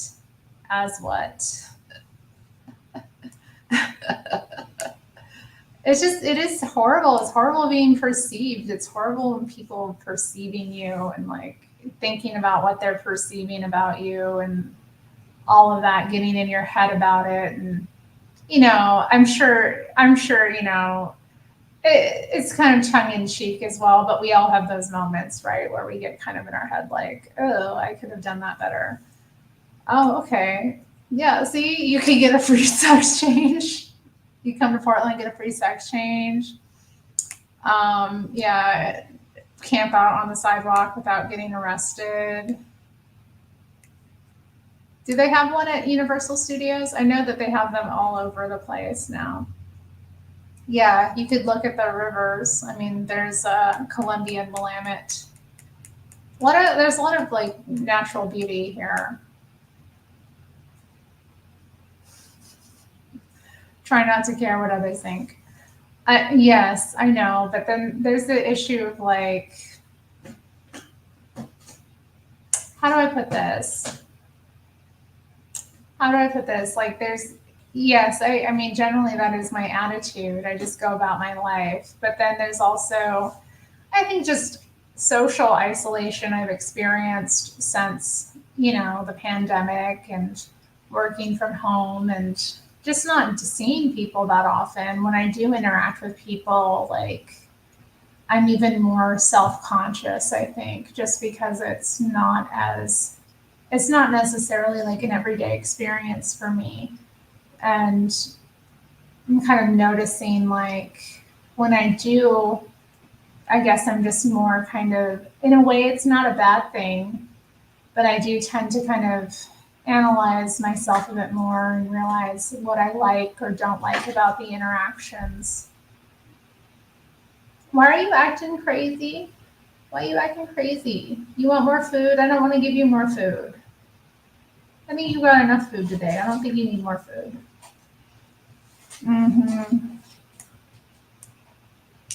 Indeed. Although I don't know, it's pretty not too bad here in terms of hotel prices. Sandy zombie tour. Girl.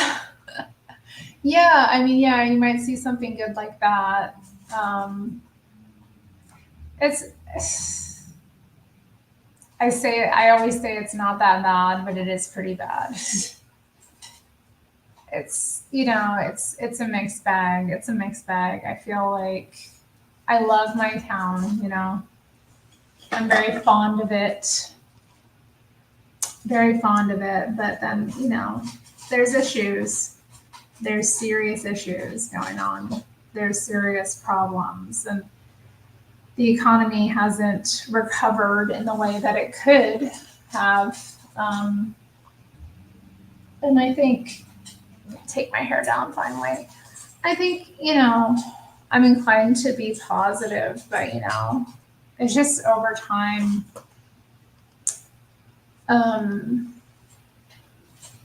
things just you deteriorate, and you see like there's so much downtown that's like vacant and has been vacant for years and was even vacant before the pandemic. So it's like it's hard. It's definitely doesn't lend itself to it doesn't lend itself to thinking positively all the time, Yeah, I mean, we all deal with it. Am I familiar with the strip club scene? No, I'm not really familiar with the strip club scene. I've known some women who worked as strippers. I think one worked at like, oh, I don't know. I'm gonna start naming strip clubs. I did know a woman who worked at DV8 that was up the street. That was a pretty nasty strip club. There's a lot of them. I think there's like different zoning laws in Portland, and Portland is known, I don't know if it's still the same, but it was known for a long time as having the largest number of strip clubs per capita in the country. So there's just a lot of them, but I'm not into strip clubs. So, but if that's what you're into, yeah, that's something you could do here, definitely. Yeah, it's not just us. We're okay. I'm trying to remember that. Yeah, I think that's true, but like I think that's part of it is that gray hair.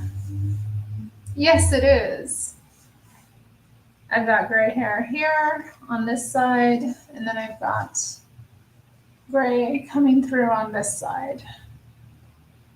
No, it's not really, you can't, I think sometimes it doesn't always come through. Yeah. Lots of gray coming through there. Still mostly dark.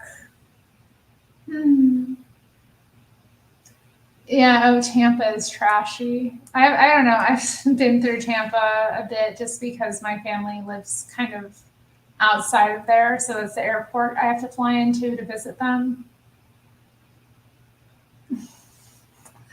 I think so. I always think of it that way too. Like, when I think of Portland, it's just, I always think of it as kind of Wild West.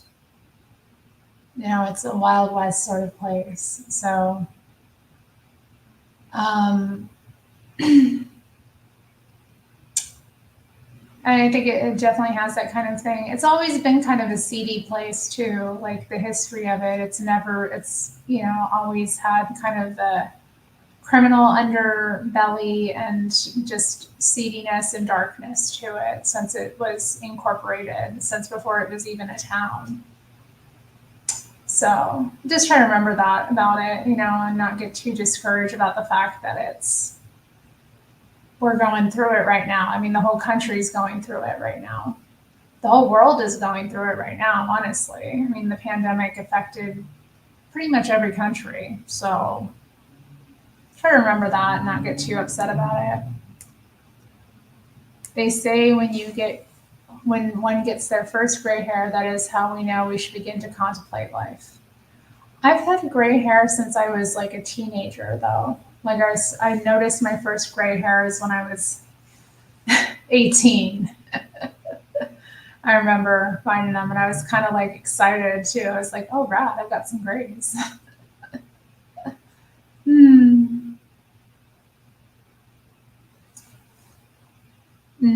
Yeah, I am lucky.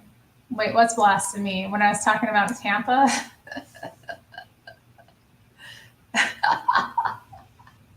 Oh, I'm sorry. Are you from there? Are you from that area?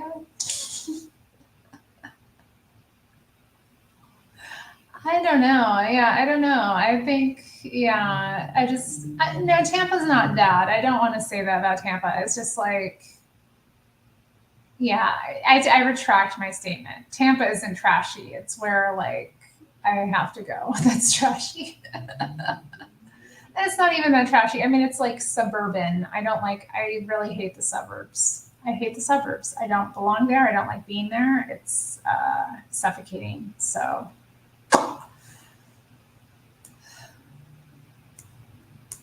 I think of a bunch of female company deprived cowboys sitting and hollering.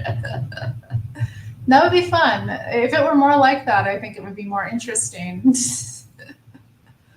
I think it's a bit different than that. Hi, Tart Baby Yoda says Portlandia. Yes. Oh yeah, you can see Portlandia. The second largest copper statue in the country is located in Portland. And it's gorgeous, actually. I'm surprised it doesn't get more press. It's quite an interesting statue. And there's actually, like I said, there's some really interesting architecture here, very unusual things. And also old architecture. You can catch some interesting things. I mean, less than there was when I first moved here, but definitely worth checking out.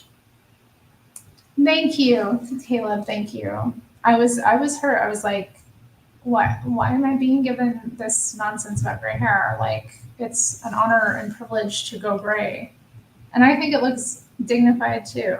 Like, what am I gonna do? Like, dye it? Why would I do that? Why wouldn't I own my age and my experience? I'm not ashamed of anything, nor is it, I don't know, like, youth is overrated. It really is. I don't look at my youth with any sort of like wistfulness or desire or like longing. I'm glad it's over. I mean, I'm still young compared to like, that's the other thing too. Like hang out with old people. Hang out with old people and see how young you are. See how young they actually see you as. You'd be surprised. You're not,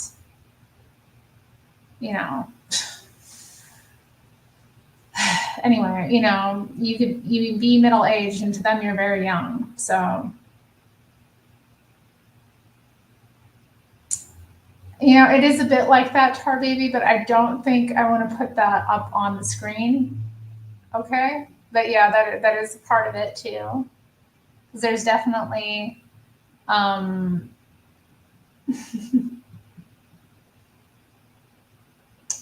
yeah, there's definitely some clubs like that for sure. I have been to a gay club that did have male strippers once. I didn't. My coworker at the time, who was a young gay man, was working as a stripper in that club. So he brought us there on his day off, me and one of my other female coworkers, and it was a learning experience.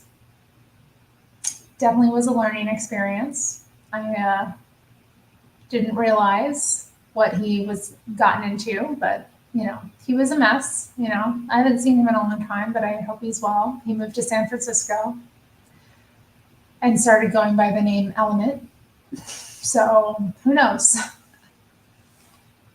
You live in the suburbs, you have to mow your grass or pay up. Dang. The youth is the most valuable.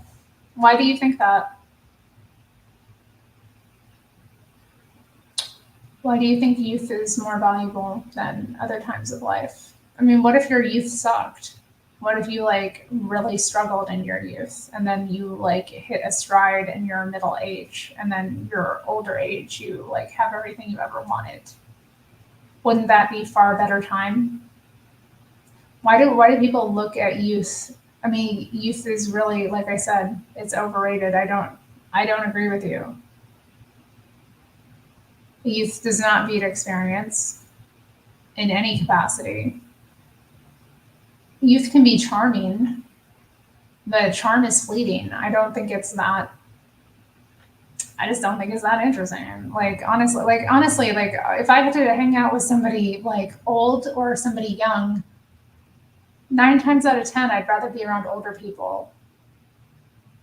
They're a lot more interesting. I don't know. I don't know. I just can't concur. I can't get with it. Like we celebrate youth to the detriment of like youth itself. And then youth gets this false sense of inflation and ego, which again, youth passes pretty quickly. So it's all backwards. It's all backwards. People say when women reach our 30s and 40s is when we feel at our best, and I believe that. I mean, I don't know. I think it depends. I think it depends on the woman. I think it depends on the woman. And like, what do you mean about your best? Like, physically, I don't feel at my best, but I don't know. I don't know. I have to think about that. It was hard. It was hard because I developed rheumatoid arthritis when I was 25. So it was very painful and extremely like disorienting. And I still I'm still struggling with it now. It's still a part of my life dealing with that. But at the same time, like, I don't know, the fact that I'm older and I've figured out how to navigate things and I make better money. I just enjoy my life a lot more than I did back then. Way more. Because then I was like broke too. I think that has a lot to do with it. Being broke makes everything suck. If I was young and rich, life would have been a lot better. I probably would be looking back like, oh man, I missed out. I miss it. But since I wasn't, I don't. I know, God, you couldn't pay me. You could not pay me. Nope. Their time is when you can be more active parent. But well, what are you talking about? You can be a parent, men can be a parent pretty much as long as they're still going, if their stuff still works. For women, I mean, I don't know. I know a lot of women who have babies older. Why compare? Like, I find this so dumb. Like, do it when you're ready. Do it when the time is right. I can't imagine any of the people that I dated in my 20s I would have wanted to start a family with. Thank God that didn't happen. Like, thank you, God. Thank you, baby Jesus, that I, did not wind up with any of those people. Not that there were like that many, but like, I'm like, if I had a kid with any of them, God, like, it would be terrible. Like, mm-mm-mm.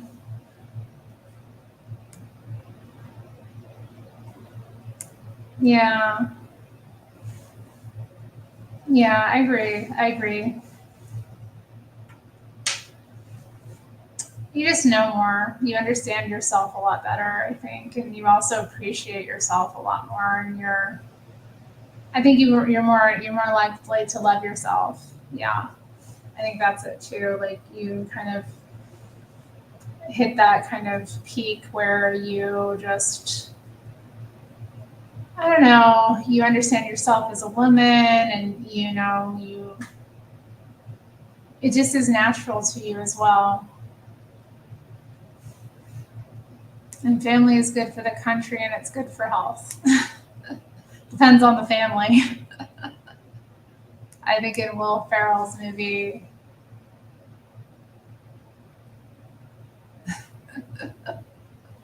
I think it's cute when people talk about baby Jesus. I obviously say it to be funny, baby Jesus. Really? On baby Jesus' birthday? You come to me with this? I think, yeah, it's just kind of tongue in cheek and cute. I've never seen Talladega Nights, though. Is that the race car film he did? Race car film. Hey, y'all, you need to subscribe to Caleb. I just noticing a lot of people in the chat. Go check out his channel because he does regular live streams as well. And he needs more like action in the comment section. You know what I mean? Like, I've been trying to liven it up a bit, but yeah, he needs a little bit more play in there, I think. So I know y'all like to troll the chats. It's an awful B movie. I like to picture my Jesus wearing a tuxedo t-shirt. How cute. That's cute. That's cute.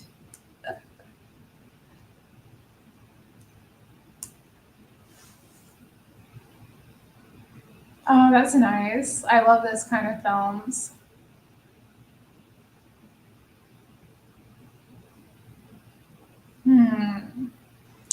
I love the independent. That's the other thing in Portland. Yeah.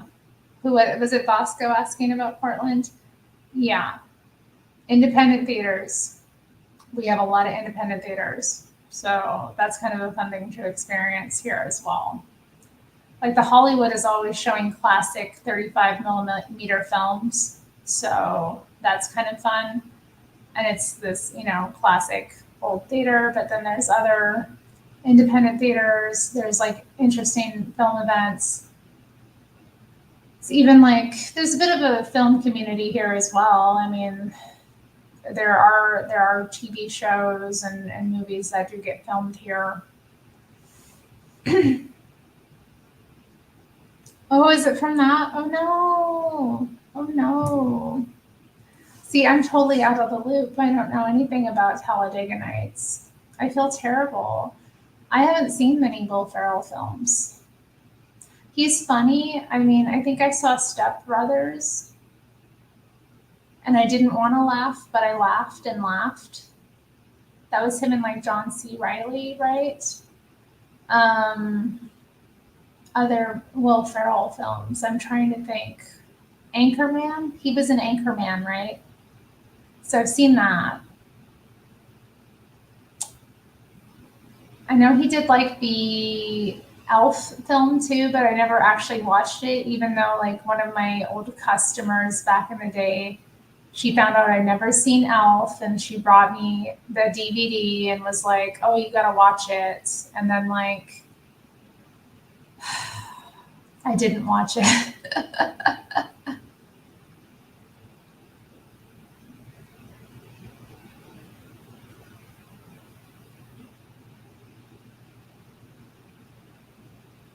Wow, that's deep. Dang, Caleb, that's deep.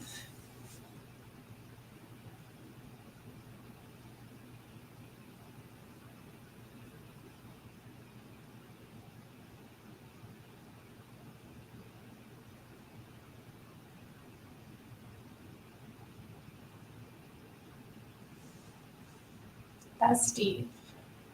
You loved him best in Zoolander. Okay, yeah, he was in Zoolander, wasn't he? Yeah, that was good. Wait, was he in Night at the Roxbury too?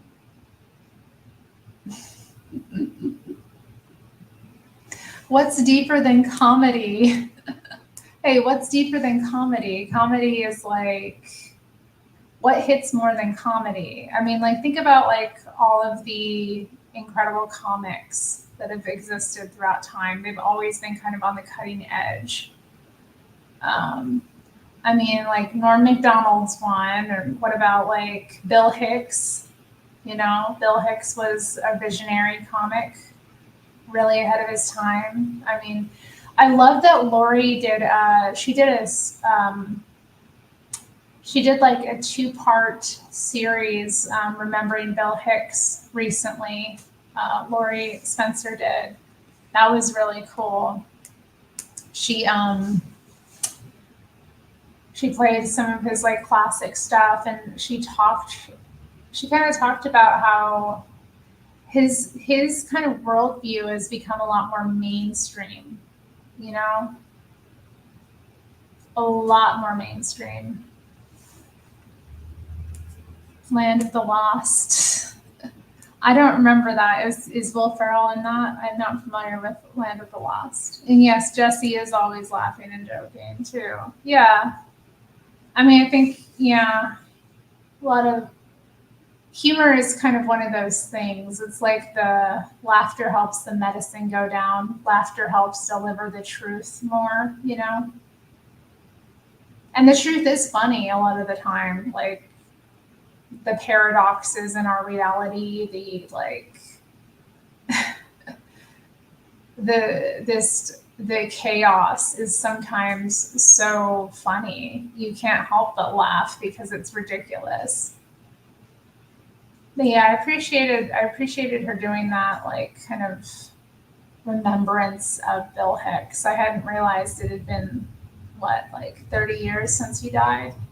I mean, wow. Lots to think about.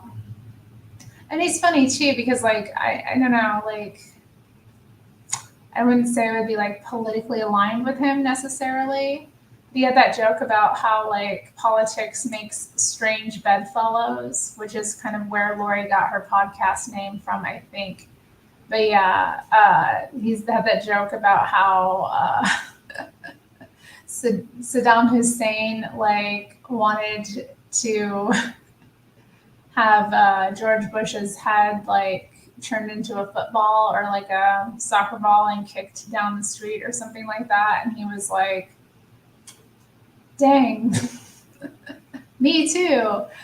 Something like that. I'm not telling the joke correctly.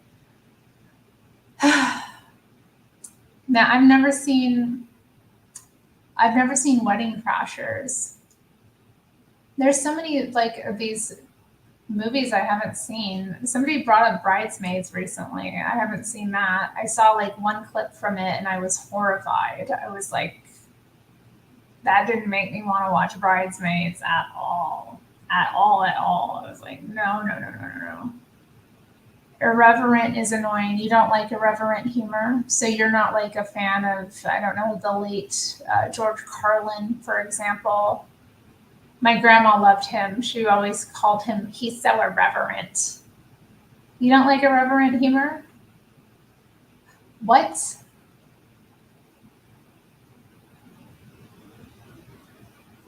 I guess it can be annoying. I don't know, like, but I don't know. No George Carlin for you. Rome did not like Bridesmaids. I just saw a nasty scene. It was like nasty. I don't like nasty humor. I don't bring up toilet matters. That's nasty. Maybe it's good to be reverent. I mean, there's a time and place for it, I suppose. I mean, you can be too irreverent, and but I feel like I don't know. I think like historically, comedy has kind of been, at least when I was growing up and how I perceived it, was like pushing back against and kind of, standing up to or like taking kind of the wind out of the sails of the powerful. And now it's kind of become more that kind of humor, I guess it's just become kind of like, I don't know, maybe it's just that it's more upset because things are so bad. Maybe we're just tired of it. Like we don't want to think or perceive things that way anymore. We like want to have hope. And it's like too much now. I think I find that a bit like I wish there was more respect in our culture for authority. Because I remember a couple of years ago now, which is kind of interesting, height of the like pandemic, I ended up having to go to the grocery store not too late at night, but late for me. It was probably like just about 7 o'clock. I usually don't shop that late, but I had to stop in and get something. So I got in the checkout queue because, I actually went into a checkout queue. Um, and the guy in front of me was wearing this like, it said his hoodie said F Ted Wheeler on it, and it had like a big middle finger. And the guy was like being annoying. He was like rude to the cashier, and then he like went and complained about him to like the security guard. But which is so funny. It's like you have all this like lack of respect for authority, but now you're trying to like build an army against this cashier. Okay, whatever, dude. But yeah, it was just like one of those weird moments where I was like, ugh, I hate this. I hate that I live in the kind of society where like people feel so comfortable being so disrespectful all the time. You know? Like, it's not classy. There's nothing classy about it. There's nothing like helpful about it. There's not, I don't know. I kind of had that moment where I was like, man, apparently he's not going to be our mayor for much longer. I don't know. We will see. But still, it's like, was there a time in our history as a nation where maybe we respected people who are in positions of power or leadership? And now it just seems like there's none of it. And yeah, I don't know. What's the balance? Because like, again, at the same time, like a lot of these people are clowns and there's no real respect to be had for a lot of the people in government. I mean, really, what do you want to do? Like, it's embarrassing. A lot of it, is, you look at it and you're just like, these people got to go. And I was hearing today about like the big spending bill for foreign aid that got foreign war aid that got passed, and it's just like these people have to go. Like, what? How are we sending this amount of money out of the country right now? Like, why? When the nation is in the state it is, are we in denial? And like,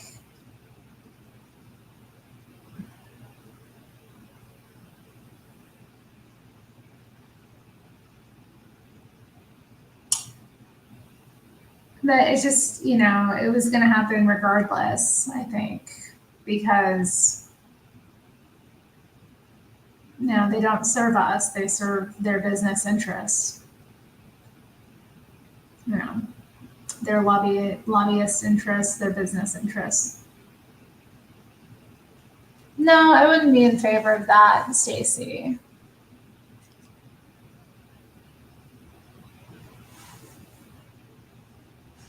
I don't think that's the answer either, but you kind of like, you see these like numbers and you're just like, is this right?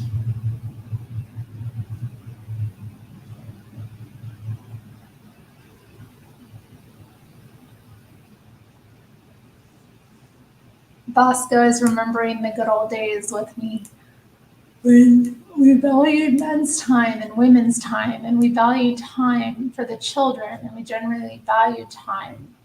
We now sit and brain rot. There's been too much issues in the family, and we became divorced. Dang, Bosco. Stacey would be in favor of ending all foreign aid.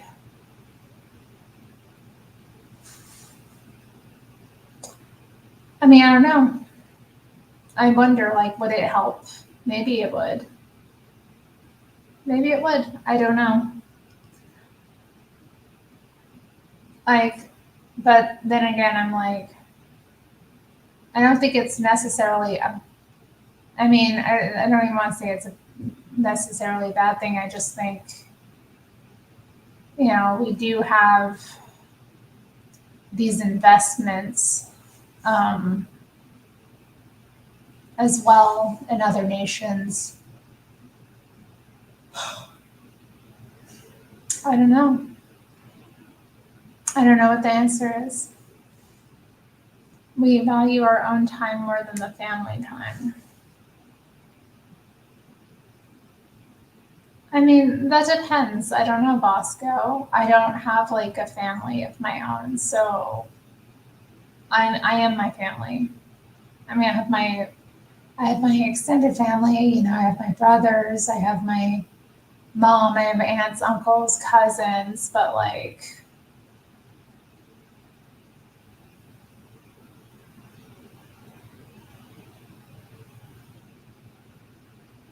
I kind of have to live my own life. I don't know what your situation is, but like, I'm sure you have to live your own life too.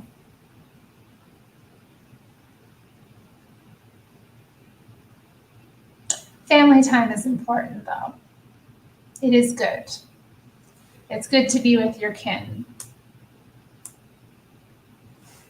to be with your people that are related to you. I mean, it's not always. Some people really can't be with their kin, and that's unfortunate. Thankfully, I'm not in that position. Thankfully, that is not my experience. But I do know there are people that can't. And it's very lonely for them.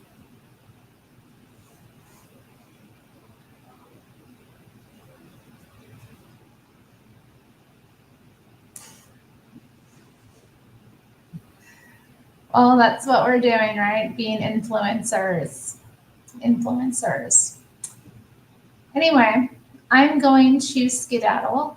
I've had a fun time here, but it needs to come to an end. I appreciate you all showing up, those who have. Many lovely faces and good friends, new and old. I hope you have a good evening. And I'll be back another time. I may be back tomorrow. Like I said, if I have enough wind in my sails, I do want to do a Reddit stream. So probably look at Reddit together tomorrow. Dig into one of the juicy little Reddits and see what we uncover. But until then, I hope you all are well, and I'll see you again. Bye.